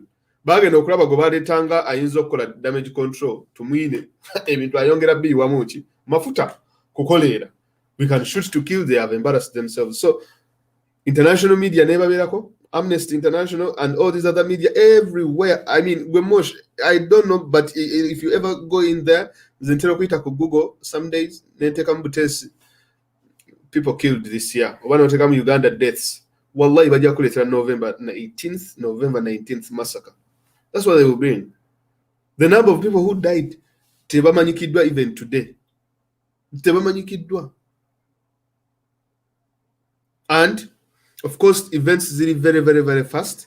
Kati nze nkimanyi is, of course, sigala nti no bakikola biki naye. For me, my own analysis nkimanyi nti ekintu ekyo kyabakola bubi nnyo. Kakati n'okutuuka n'essaawa ya kakati nti we baavaawo kati bagobye ba journalists. Ne bagamba international journalists, foreign journalists, they have to get new accreditation. Eno gye babadde baafuna to cover the 2021 election tugenda gibajjako. Ne bagibajjako. Ne babagamba tugenda bawa empya tugiteekemu special staff. Kakati special staff approving to be a journalist to cover the 2021 election. You know how long it takes? It takes almost 2 weeks or 3 weeks. Akalulukaddi wasigadde almost 2 or 3 weeks kali katugambe. Abamu ba applying dda tebazibawanga. Ba local journalists ne babagamba mwenammwe mukomeewo abasoma amawulire goba weyita munnamawulire you have to kufuna accreditation yempya. Nti batya oyino sasula emigaaga 2 ekyokubiri ossaayo application mumala ogissaayo then tujja kubayitamu tunoonye betwagala abajja okukavalinga ekyaffe. Mistake after mistake. Ekintu Uganda kyemanyikiddwa nti yemu ku nsi ezikyasinze okukugira eddembe ly'okwogera, freedom of speech and expression. Kati kasita yakoze ekyo n'ayongerako ate gasoline kungulu kuli. These people balina ku magezi. Waliwo ku bantu abagezigezi abalina ku magezi really who can really think, because Museveni's dependency is more on the West. That's it. What he's doing, I don't know if it is deliberate, or I don't know, because he thinks maybe that he has nothing to lose. Whatever he's doing, na his partners. So geno klaba ba journalists abagobye. Ekyaba journalists twalete tunakimala ebbaluwa ya Google neruma. Nti fe okiraba everything goes back on November 18th. Now, where we are running today, November 18th and 19th, it is what is determining their actions at this particular juncture. Ebbaluwa ya Google okujja okututeekako envumbo ng'egamba nti we incited violence. Obambu, we might incite violence, like they say, because they don't say that we incited, because no one was here saying, no. Only Chebatu blaming is we broadcasted what was taking place. That's it. Kachichibaita incitement. Ebaruwa ya Google neruma never sindika. So kakati positive point waliwo waliwe tubadde tuli wekyombuziza njagala the zigzag approach. Yeah, his approach. So ogenda okulaba nti the way Museveni is doing his things buli kintu akikolanga bwe kizze. So kakati kyagamba leero era emmoloka ya Bobby Sugwe kugenda osembayo gikuba amasasi. Even next ne week ejja bajja gikuba amasasi, bajja kwongera nga bakuba amasasi. Either what they want bakube stray bullet limukwate limukube ya Bobby Sugwe kugenda osembayo gikuba amasasi. Even next ne week ejja bajja gikuba amasasi, bajja kwongera nga bakuba. Sorry. So what they are going to do is nti baagala okufuna events ezisobola okugoverninga obutemu bwabwe. Mosh leero mbadde awo ne mpuliriza Kabaka takola speech ng'ayimiridde. Kabaka takola speech nga talina gaalubindi. Speech za Kabaka zitera kuba za ddakiika kale 7-8. Leero ku speech ye y'amazaalibwa ayogeredde eddakiika zibadde ezi oba nga 3. Naye ebigambo by'ayogedde Mosh agambye abantu abattibwa. Actually asoose n'agamba ebintu si byangu ennaku zino bagenda ne bakubikira omuntu nti yafudde naye nga okufa kwe kubuusibwa kuli mu shakka abasiraamu wetugamba nenzijukira Muzaata nenzijukira Kaliisa nenzijukira Akaseri eggwanga okay yongera genda maaso n'atugamba ti bannange okulimba kubi naye gye tulaga ebintu si byangu nti okay n'atugamba bannange nga 19 ne 18 Novemba abantu battibwa okunyonyerezebwa kuteekewo okunyonyerezebwa kukolebwe ku bantu abattibwa families zaabwe zisobole okufuna justice. Okay genda maaso I'm enjoying this n'amaliriza nga agamba nti banange family z'abantu abattibwa azisaasidde nnyo bla bla bla naye n'agamba nti no family z'abantu abattibwa zirina okufuna obwenkanya. N'agamba nti banange nze ndi musajja asoma Bible like zibadde nga 6 lines ndi musajja asoma Bible naye Bible gye nsoma endase ndi musajja asoma Bible era nzikiriza Mukama naye ebintu gye biraga mu maaso si byangu. Na closing up speech ye n'atambula n'agenda. 3 things. The future is not good. Ebintu bigenda kubeera byangu mu maaso awo. Ekyokubiri okuttibwa kw'abantu, people have to get justice. Ekyokusatu atukwasiza naye Katonda because Kabaka waabiirayo n'agamba gye bujja mu maaso awo Mosh things are not easy. It is not something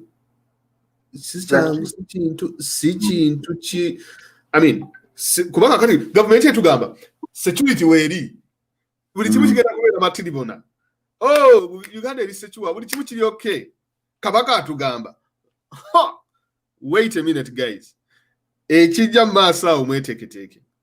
Ekyokubiri government etugamba nti abantu abattibwa baali ba rioters you have a right to kill blah blah blah. Kabaka atugambye tibanange abantu abattibwa tebannafuna bwenkanya takonye ku covid.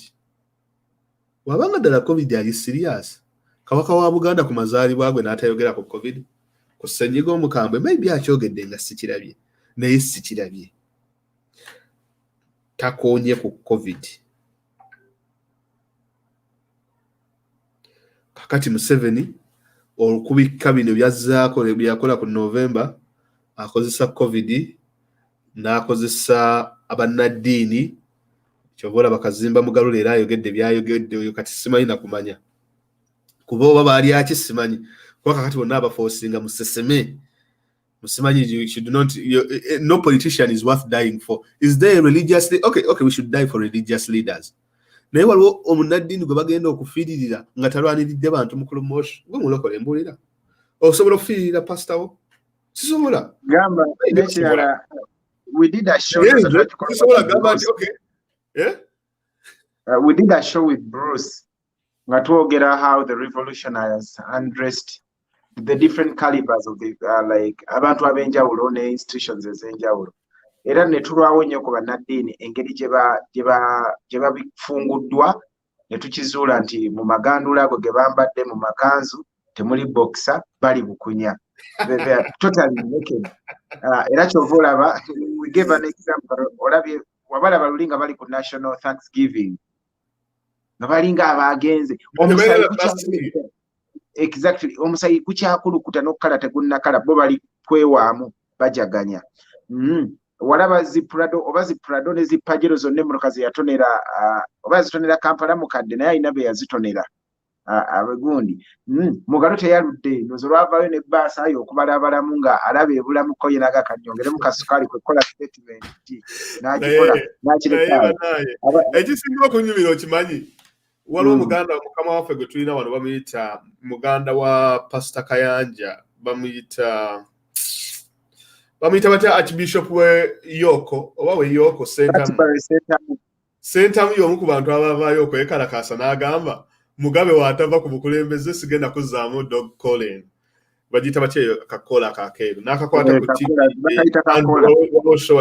political show bagiyita Andrew Ma n'akakwata n'akasalaasala pa ku TV Mugabe talina wamukwatirako Mugabe si kyaliwe talina nakakwata talinayo yadde n'emizimu gy'abajjajjaabe empewo z'ekika ziva Zimbabwe tiziriiwo naye waave Uganda waliwo amazeewo emyaka 35 oyo yafuga bulungi tamukoonanga nako mukulu Sentamu wano tava mu mawulire buli kaseera bamwogerako tumulaba ku TV abeera ku zi Channel 4 mukulu Sentamu zabyogera ndi musiraamu naye wendaba nga Sentamu wendamulaba nga asala ey'omunankani oyo wamuyita matyo oyo musajja owe Zimbabwe nengamba kirabika kakati ate kati fe Uganda kiwenyabo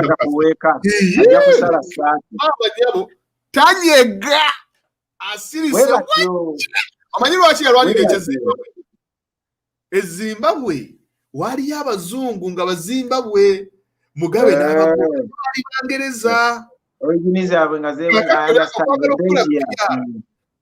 okwagala okukola PR n'akijja ku TV ne yeesazisasazisa mukola kakati yali abala kufuuka mukulu wa Anglican Church of course ne babubumma ne babuwooli kakati ne bakwata of course Kayanja naye muganda we ate Kayanja omumanyi ne Museveni bali mu kimu bati kati Sentamu kankujukize Kayanja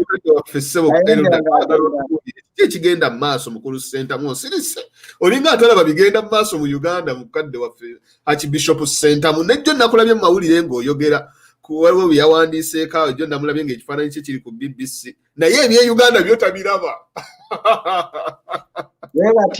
bwe batyo Alex mukulu yayina okayimba bakayita akayimba kesimanyi ogutulese musango gwa bwavwe akagundi akayimba ako nkawuliriza nnyo nenze ntunuulira bannaye guno omulembe guli okalanga ne kubaawo kubanga kakati abakulu be batatulwanirira ffe abato kati naffe twetuuleko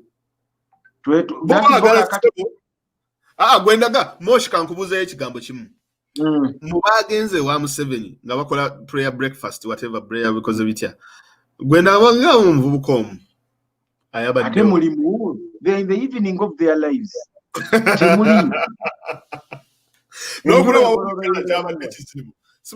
era kati obalaba abo tebaawukana n'onaayita nti abo bonna abatakkiriza ne gavumenti bo balaba bayaayi bo balookingira eri n'ekirala kirunze nkikozesa nnyo nga analogy nti buli lw'obeera ng'obadde munaku olaba ng'oli mwavu bw'osanga abanywa bbiya bw'olaba boonoona bw'osanga akutte essimu ey'akakadde ayonoona bw'olaba avuga emmotoka eya ssente nnyingi olaba ng'oli munaku naye Mungu bw'akujjukira n'akuwaayo kamotoka nga ebintu nabyo bikutereeredde weerabira bwe walabanga ebintu kati bano abasajja be twogerako balaba kati kankubulire teri munnaddiini wano taliyo munnaddiini nga ddala nga mukuluko ng'ayina ennaku buli kimu tukibakolera buki kibakolera mukulu Moshi kankubuulire Museveni buli woba under his grip agenda kumanyiira he will humiliate you in public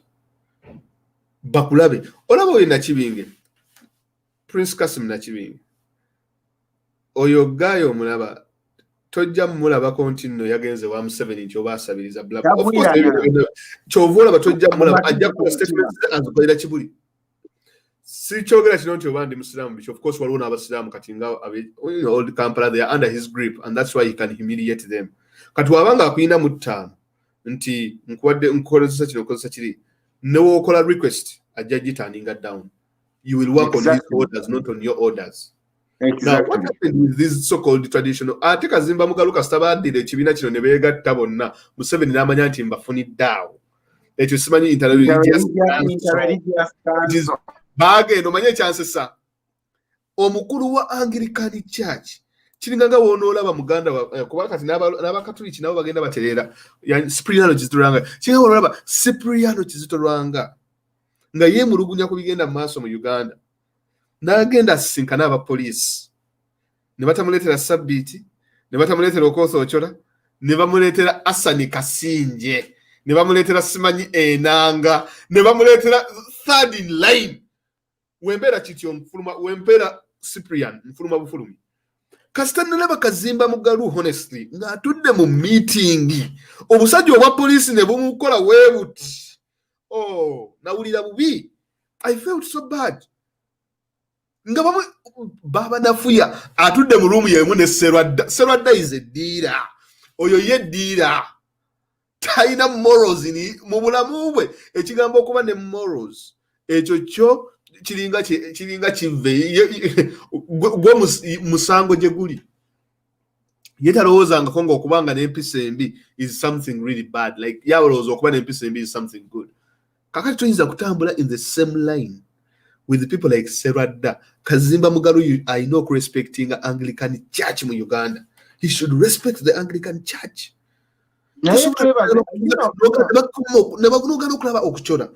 Talking about national issues, never gonna kuochora. Never gonna his deputy. Never gonna kuwa abantu abana mukaga abaddaka omulayini. Naye ne bakuleetera bano ba field FFP officers. Ne bakutuuza mu boardroom. Nga mawire gonna galaba. Ne bakalakata. Yeah, that's the beauty of this revolution. Katika nkubuze mukulu when mukulu Fazi twandifunye ddi omukisa okumanya what exactly who these guys are. Okitegeera nti eno revolution gwe mukisa gwokka gwe tufunye okulaba nga akakookolo kagwa. Mujjukire initially twali twevuma COVID. Atugamba bannange ssenyiga ono atukoze bubi atulemesezza singa campaign zibadde zaalaali. Naye jjukira COVID kigenze okumaliza mabaala makwate amasinzizo makwate fena ne tuddako ku zero. Okitegeera kaakati noli okutandika owulira demands nga zifubutuka ewabali b'emyoyo beekalakaasa zifubutuka ewaba naye ng'abantu bano bonna jjukira survival yaabwe n'amaanyi gaabwe gali kufa abankuseere. Fe abasiiba mu makanisa, fe abasiiba mu mizikiti, kwakati kankuwa ekyokulabirako. Okimanyi nga swala ewedde oba service ewedde osobola okulaba abantu abafubutuka mu kyaki oba muzikiti nga bawera 1,000 ng'emmotoka ezisimbula mu lujja tezisukka 10. Kitegeeza ki? Abali obulungi tebasaala tebasaba. Obudde basinga kuba na bwa bizinensi ze batuulako. Fe abali obubi fe abatava mu mizikiti fe abatava mu makereziya era fe abawaayo ekimu eky'ekkumi fe abawaayo zaka. Bali mpozi obbakwasako ng'otegese omukolo gwa kitiibwa n'obawandiikira kaadi n'obategekera bulungi entebe ey'omu maaso lwojja obbalabako ab'emmotoka ez'enki ennene. Naye ate we batuuse kw'ono eyabateeka mu muggalo n'abanyigiriza nze okumanya abasajja bano bantama bonna the entire clique tali bayita boogere kubitwala mu maaso nzikiriza naye bayita kubagabula bitole bya mmere. Bitole bya mmere era ndozo gya prayer breakfast. Ate nali manyi nti bagita prayer breakfast okuba eba yakumakya naye amazima mmere abafirika abannayuganda n'okulya oba kiki bugwa yavaayo n'akugamba nti nayingiddeko mu ggulu ly'okunsi. Ngeno tegere ntulungi abasajja bano bakayanja baserwadda kiki bataliddeeko mu nsi muno. Kiki nsi ki gye batatuuseeko ennyonyi batambulirawo ze fast food naye okulya era kyobula bakyafa nnyo obutwa bagenda kufa mu bintu bye batamanyi kyobula bakyabajolonga. Muli mwasekeramu yali ya ssaawa 3 Bosco n'ajja 11 nga bakyamulinze bateredde ne mumusekerera mmawo. Kati njawulo kini bana abasajja era nze kankubuulire ndi mukkiriza naye ng'onjagalako olutalo jangu ng'ondodwalikanirako ebyo kubanga ntegedde enjawulo eri emu nti onsinza myaka maybe na wakeeza obujagujagu mu byenzikiriza bino kubanga character yo eri totally different from what it is ought to be kubanga oli mukulembeze buli lwokkiriza mu manto y'obukulembeze sacrifices ne self control bino kubanga biwanvu nnyo kubanga gwobeera enjala tolina gikaabanga balala tolina kulaga mu lulunga balala kikijja okukuumira mu kitiibwa kyekyo naye buli lwokkirira n'obeera kati gwe weebuuze bo baladde ku buli kirungi mu nsi muno batusinga emyaka batusinga buli kimu ne be batugamba temulwanira bannabyabufuzi bali ku byabwe kati ngaffe ba Christians empaji enkulu eya Christianity tukkiriza nti Christ died for us singa teyalina bamugoberera singa talina kyeyayimirirako kukifiiririra kitegeeza Christianity teyandikoze eki mukadde waffe mugalutu mubuuze chachi ye eri bulungi eyaba Anglikani wano ngawe baali bamenya chachi ye nga yawo is it under the Anglican church eyo church eyali wali mu exactly under the Anglican church ate baba wa kasimbi kati kankubuuze church asogira Equity Bank after how many years Equity Bank yagizimbye church house plot ya mu myaka gyesa church yali yabacheyo ya Anglican church naye sebo baba yitaawo ne baba waaye enti byonane kugachikule nabe na kituyambye ekinze one thing I've loved about this timukama katubeererewo bo abantu bo tubeerabire nti naffe tunaba tutuuse nga mukama keeki yaffe etuuse waliwo abatagenda tusumbuwa era naffe tujja bage muddeeyo nakasero baba wenge motoka bulijje motoka n'amabaasa mugafuna wagamba abannabyabufuzi tebakola ki muddeeyo wammwe exactly kati katulwane mpola fe the wretched of the earth fa batali ku mulamwa mukama agenda tuyamba fa bagendo kiggusa kino tukituuse tuche kwega tukize mu Uganda biri bulungi kati nanti ekiri kyege nti bwova mu bunaku weerabira nti osobola okubuddamu Kurani ndowooza yeesomesa n'egamba tuva mu bunafu ne tudda mu bunafu otandika oli bebi n'oba n'amaanyi neera bw'okaddiwa n'oddayo ng'olinga ali kibebi ne bano abasajja bo bonna bo kibava mu mitwe olufunayo ku busobozi nti nja kukubira gundi RDC gundi essimu nja kukubira DPC gundi essimu ye nga yeerabira ennaku kuba kati kankubuli omuntu yenna ng'olina values toyi kati kankuwa ekyokulabirako ffe twateekateeka okusaba kw'okujjukira baganda baffe abattirwa kwezi ennaku z'omwezi z'oyogedde 70% of the victims baali baganda nga Bayisiraamu.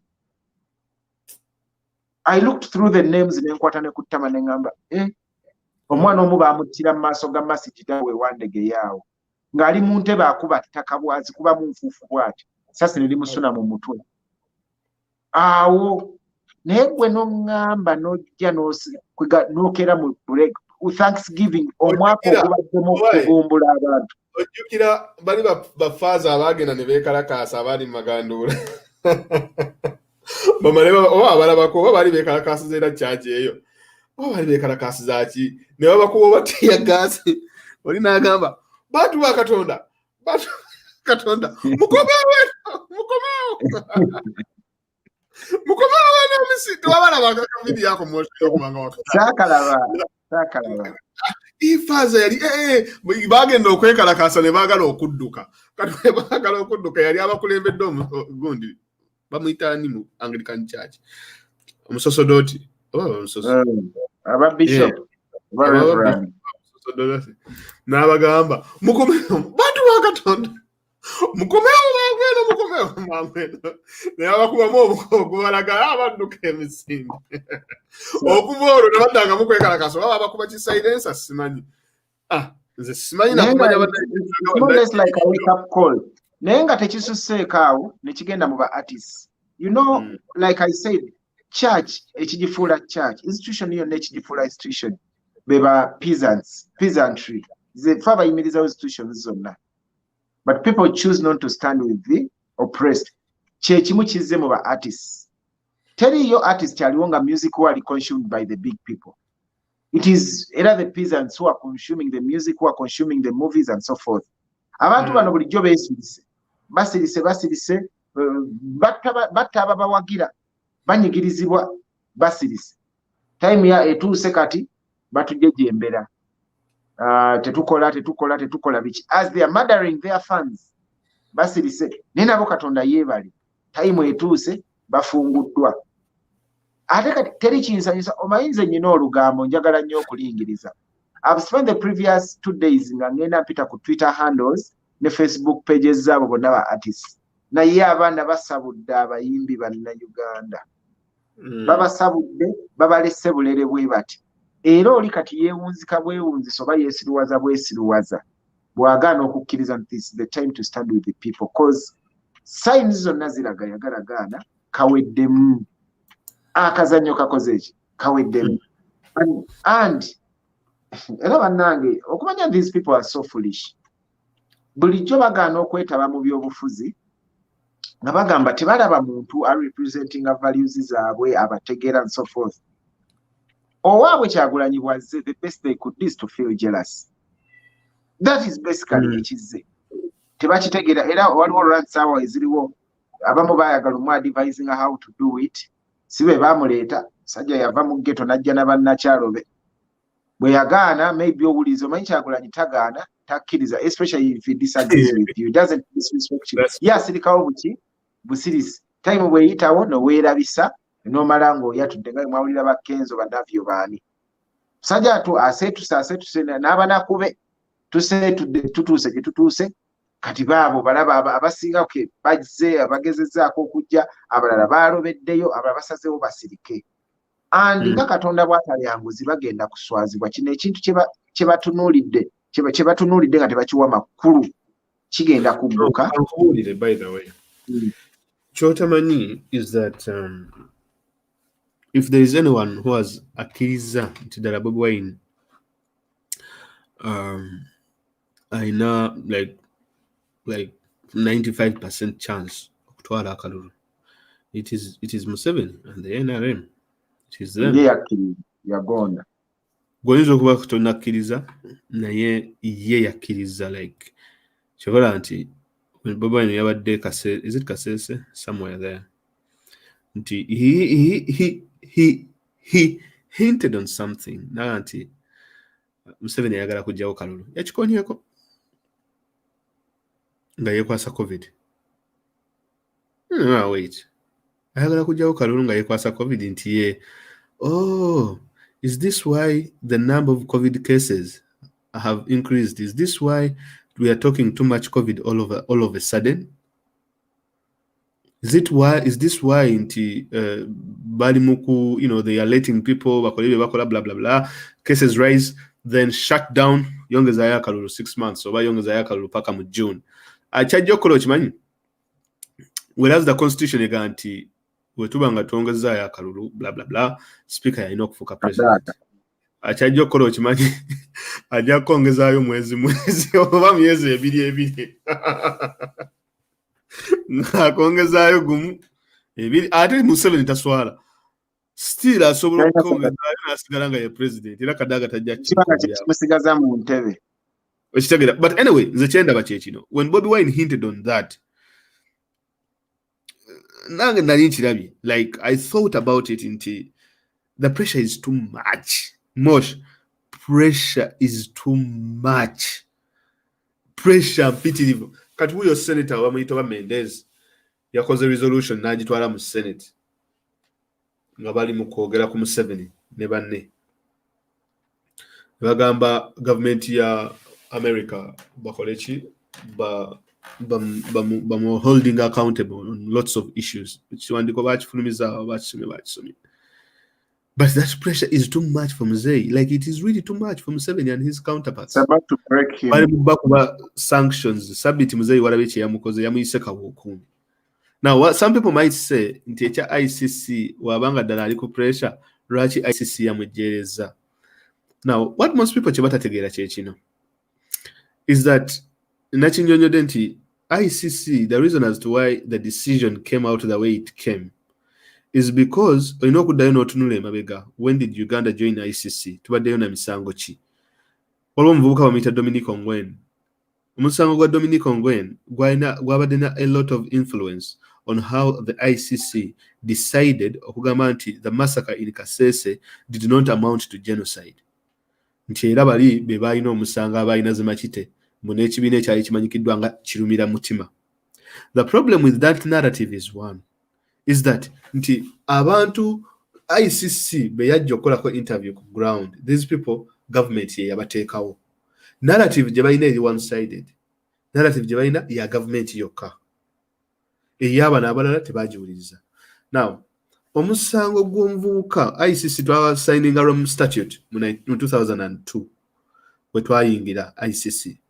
Bwe tumala okuyingira mu 2002, ebiseera ebyo olutalo lwa Kony lwalinga olugenda kale lwali on and off. Kakati Museveni n'agamba nti LRA labels, top commanders balina okutwalibwa mu ICC bawozesebwe. Ebiseera ebyo omusajja yaliko bali bamuyita Ocampo. Mu bacommanders bano baali bana, asooka nga Kony, Oti, owookubiri Vincent Oti, Okoto Diambo ne Dominic Ongwen. Okay, some people are saying buno information eyo yabadde nfu. Yes, ku website yayinza okuba teriiko, but still it was a draft copy. So if we go by the draft copy, this is what I'm trying to explain. Because of course nange naginyujizaako naye nga sigirabako, but a draft copy must be out there. Anyway, kyengamba kiriwo ekiti. Because ekintu ekibanga ku website tekiriiko tekitegeeza nti it is not there. It might come out later, of course, when these people receive it officially, but definitely also I think by the time it leaked, if it was not in favor of Museveni, it wouldn't have leaked. But if it is in favor of Museveni amanyi nti naye, okay, it is a win, but let me leak it. So the things that gigamba nti no, because ICC nayo yanivuddeyo negamba, okay, we have not, tetukimanyiiko kino. Because most of the media reported it. Like, of course, I know media, blah, blah, blah, but still I know. At least nfubye okukola due diligence yange to reach a point yogamba nti maybe the document is legit. Naddala nga nalabye gundi yagirwaninze, monitor and so on. Anyway, mbadde okugamba ensonga eno. Omuvubuka bamuyita kati Vincent Oti yattibwa, Dominic gundi Okoto Diambo nattibwa, Kony n'abula, Dominic Ongwen n'asigalawo. Dominic Ongwen was in charge of the Makombo massacre 2009. Mu 2015, Central African Republic yakwata omuvubuka oyo gwe bayita Dominic Ongwen.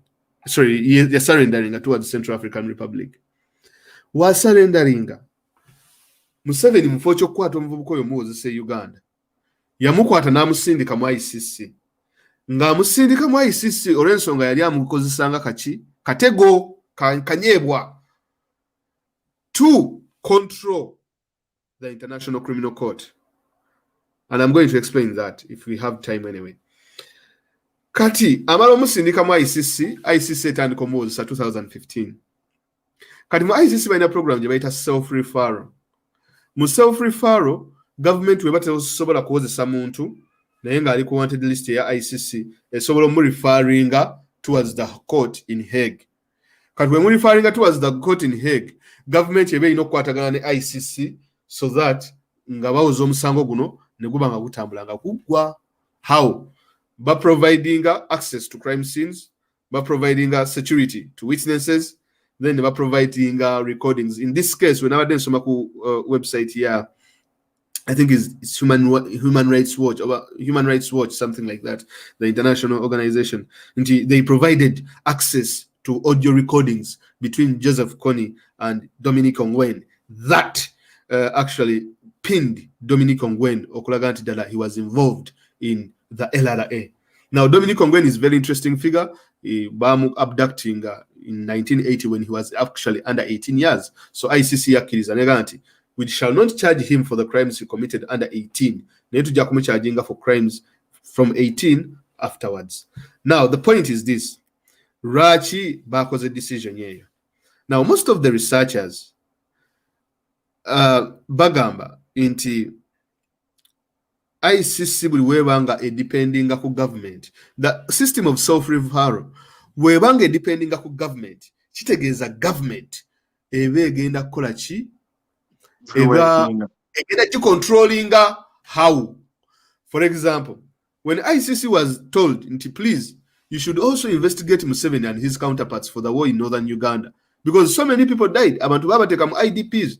and no one is held accountable in government here Museveni. Why are you only charging the LRA rebels?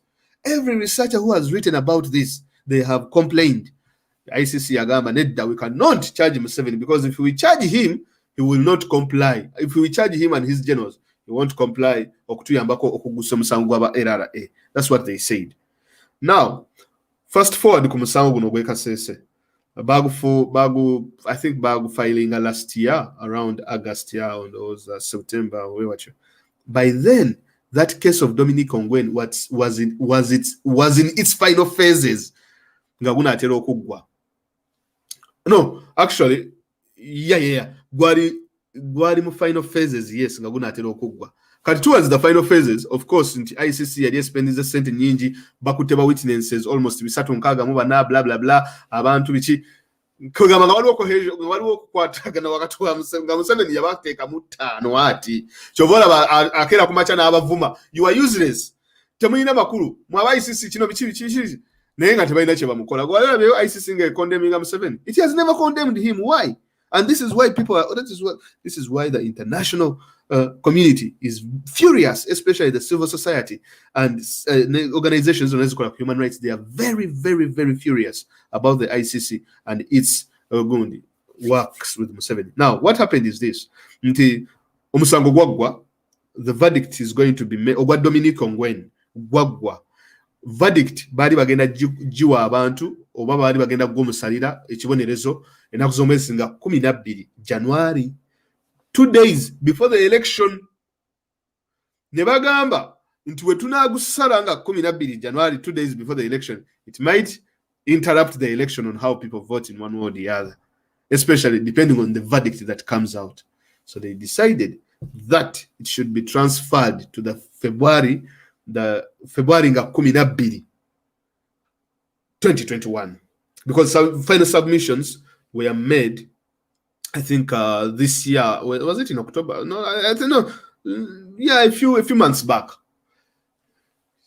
How does this case of Dominic Ongwen influence Winnie Kiza's petition as well as Kiza Besigye's petition on the issue of Kasese and human rights violations in Uganda? By the time they applied, Museveni was still controlling the ICC, especially with the case of Dominic Ongwen. So they knew that ICC knew if they complied, okay, the murder of people in Kasese amounted to genocide and mass murder, blah, blah, blah. Museveni was not going to cooperate. And yet the case was this near. So when these people were asking Ndikayo Musango, I think the timing was wrong. That is why most people actually have written about this. Because whenever they nsomako kubantu, especially n'ogenda kwezo justice websites, that information is there. Baganti, that was the timing was wrong at that particular moment, because the ICC was very dependent on the government to provide information to them so that they can, sort of persecuting a Dominic Ongwen. But then, Kumisanga emirala. Uganda, no one was charged, no army officer was charged, oba no UPDF person was charged. Atenga kigambiwa aba UPDF banja abatta abantu abalabibwako. Gwembuzia, even up to date, no UPDF officer has been charged. Did you expect Kasese to get anyone charged? Definitely not. I think the problem entirely lies with Fabalo Pomusango. Yeah, it was the timing. You know, first of all, the ICC is a sigikiririzamu, first of all. Lwaki 10-year world power rectifying ICC. It's only with the weak countries. Majority of the members of the ICC are from Africa and Asia. US fatwa bansu. The thing is this. You see, because it is at very rare occasions ICC or kutekako arrest warrant in sitting head of state, like it happened with Bashir. Bashir in again South Africa, wali bagala infection amukwatirayo. But we know that is. But the good thing, the good news is this. Good news here, into most of these world powers, of course, that about driving Museveni, the likes of the United States, they are now holding him accountable for the atrocities he has committed.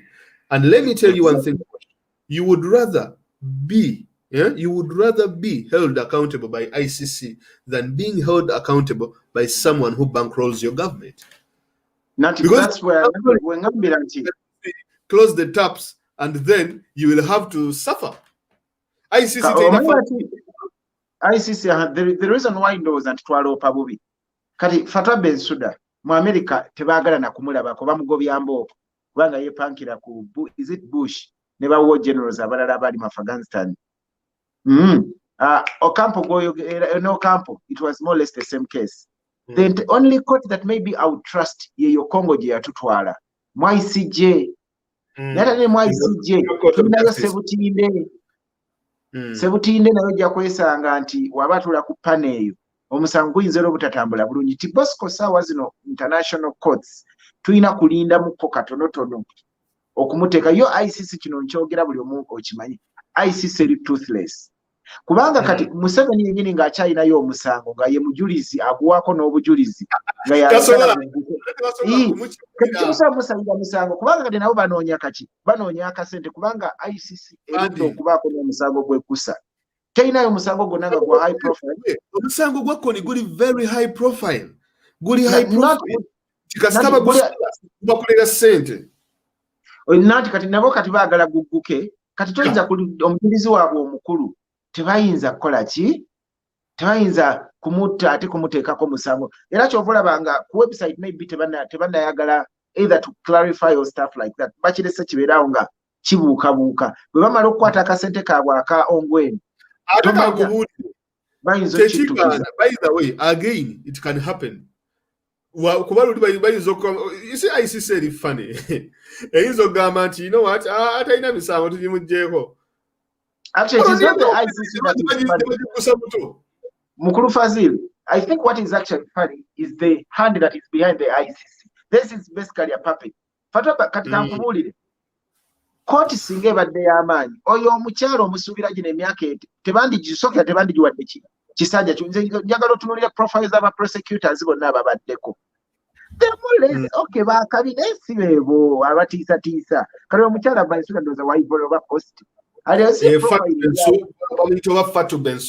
aleka waivolo post awo si ye muntu akange nnyo ali awo naye ali myaka gye kati oba musanvu ng'ekintu akikulugusa nti ku Bashir bakozesa America jukira esooka ekuba Bashir bwe mulemwa emuteekako emisango egyo era jjo gyamubuzaako obwekyusizo naye nga tukimanyi bulungi tebalina poliisi ICC gye twogerako teyina nti bagiteekamu akasente nga bw'olaba ICJ UN kuba kati olaba emisango gya Charles Taylor gwomanya kitegeeza okukimayo Charles Taylor ne bakunyweza lwaki jagguka bulungi ne baginoonyerezako and so forth nti ICJ yagirimu wano wonna Tanzania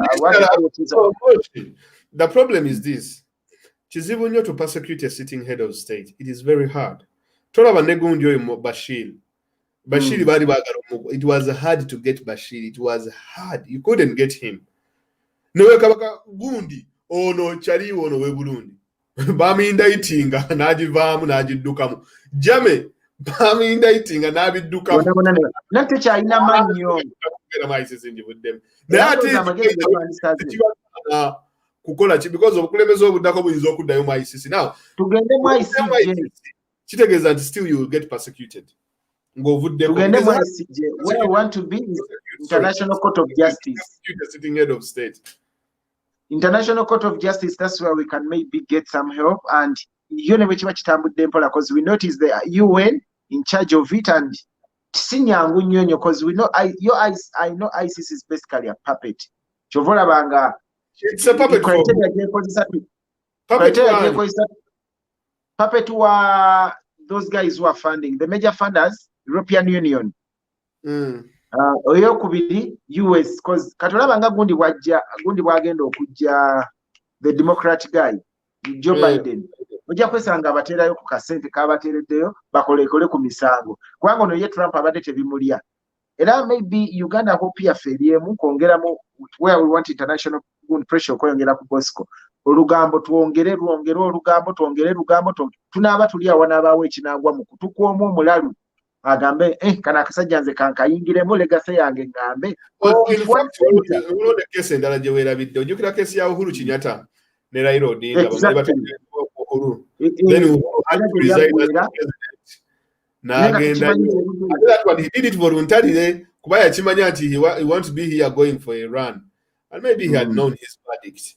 So it worked well for him in one word. The other nga akyali mu buyinza kubanga okwindayitinga ng'ovudde mu buyinza munywanyi oba kabaka weddemu nga kirungi ng'okyalina kutwala yensonga lwaki Museveni ayagala kufiirawo namujja mu ntaana ne mumuwozesa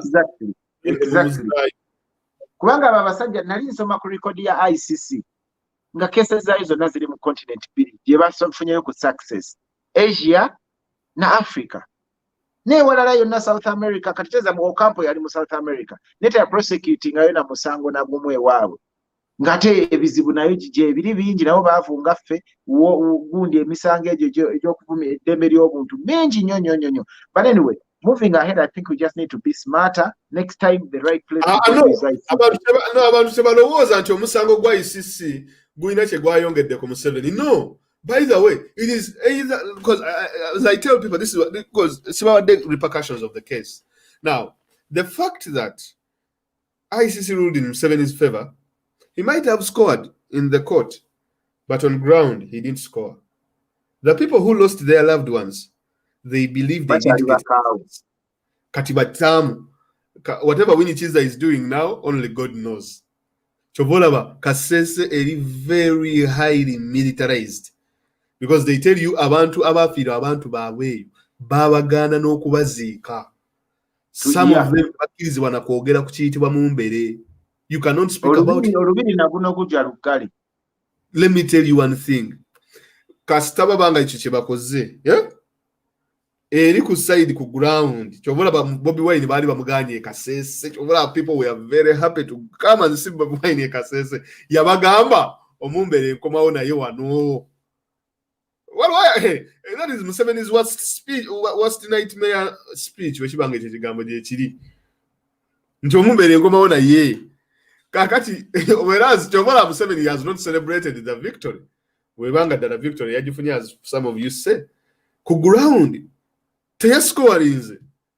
What Museveni would have done for him to score, kukwata Genereru, throw him under the bus, Musive, ogamba omwegane. That is the only kubanga akimanyi bwana tuko okwagala okuddamu repeat ye Kasese era agenda kwetaaga omusajja ajja kweta location bandi location wali alinga kale olaba sanctions ezabaddewo recently kati kuno olaba tetumanya commands unlike luli sanctions zino ezizze empya ne threat yazo bangi bazitya kale kasente keje kali mu America neta sana kakwatako awulira kawulire sajja bagenda keyanza sabiti yadduse ekibambulira kankubulire webakuwa obwa IGP deputy IGP SFC commander Duka Misinde mugambe agenda kusibibwa in just a second your career can be gone. Very true. Gundi musajja wo bamuyita katika ukumi sabiti Nokanga ye mukwano gw'omukulu gw'omutabazi gwe bazza Gundi. Manyiti kino kikiraga. There is something wrong in the police. Police ajja kuwamba abantu bano. I think. Police erabika eri divided. Exactly. Let me tell you this. I want to hit them always on the meat. We twali ejjinja eyo nga batufunziza mu katogo na babuuza. Mmwe abatukuba mwatondebwa kukuba temusobola kuwakubira giro. Mulabe abawe ebiragiro, mulabe nammwe. Mwagala kungamba mmwe temuli wazi. And some of them such things register in their minds. Bakimanyi bali si bebenjawulo ennyo ababawo ebiragiro nti kubanga bo baba mu comfort ya mmotoka munde. By the abantu ababawo ebiragiro baba mu mmotoka muli munda maaso ngendabirwamu eri waggulu essay running ali ku simu. Kola boti ngona commanding ye yali ku amina agira ateka mu nkola yali ku ground yali ku simu. And you challenge them n'obagamba if all of you train I think kirinza n'okuba nti mmwe mwekka training abali ababawo ebiragiro they have never trained because what they are telling you is purely unprofessional and unlawful. Lwaki mmwe kwegamba the waking up is there. It is a painful experience to most of these professional policemen who went to school, who studied to be policemen, to be given orders by lumpens or by these people who are coming out of the bush, ekiruhura, bajiba badumira around, and you like it or not, okujjako kino kye bakoze ekyokuba nti bongedde militarizing. It's now becoming a militia. Police yonna yonna efuuse tokyagitegeera formation yayo. Sooner than later, olw'okuba policemen bafiringa Lokeki guno omwaka gwennyini oba mu Maachi yakuba owa police MP oyo gwe balonze ku deputy n'amugirayo n'emmundu ssebo oyo goolaba. Exactly. Owa police yagamba bunna ayagala gaayi bamuteekeko emisango. Lokeki gundi police yamugamba nedda. Kakati police gwe wawadde obukulu kati oli gwe yakuba empya n'amutunulako atya. Era ye kati gwe baakuba empya adduke buddusi. Ate yali mukazi. Kati alina kwate mukwato oyo. Yali mukazi kubanga kati alina kwate empapa. Azitwalire Lokeki. Era munyonna nga Katonda bw'atali anguzi bw'ali omulamu. Ate nnaku zino empya okufaako obufi n'amugamba gende ewa. Nino olonda omuntu laba Moshi gwe wano just ofuna bufuni ticket. Speeding ticket ekulemesa okufuna oba minister by the way. Later on okubeera exchequer oba okubeera prime minister you can check basooka kukolako background check ne balaba nti kyobalaba wano luli gundi we baali balonda Supreme Court mu America musajja baali bamuyita Brett Kavanaugh omukazi yavaayo nti yamukwata simanyi mu P6 waliwo wano gaayi DUI bali bamuwadde oba minister mu Ireland ne bamukwata ku DUI oba DUI drinking under influence oba n'atomera omuntu oba omuntu n'afa driving under influence. Omuntu we yafa the guy n'agenda n'aservinga time ye but afterwards yafuna ekibonerezo government n'emusalira omusango bla bla bla wayitawo ebbanga ddini government yaabwe n'ejja mu bukulembeze kati nga balina omuwa minister boy omusango gwa DUI baaguza DIY whatever DUI baguza oba bano bamulembesa n'okufuna gundi n'okufuna gundi wa minister naye Uganda kankusibule enkya tulina okukeera eno ziweze midnight naye banenye mwebayire ddala Mukama atukuume oyinza obbasigaza sebo mu batwalaganya nedda njabise enkya mpozi. We thank you so much. Ababaddeko Jim Love Kimex, Isma Keys, Matthew, all of you, Remy Akero, Isma Keys, Shats, Mwebale Nyosara Namotebi, thank you so much. Godfrey, you got, we thank you so much. Mwena Ababaddeko. God bless you until we meet tomorrow. Stay well.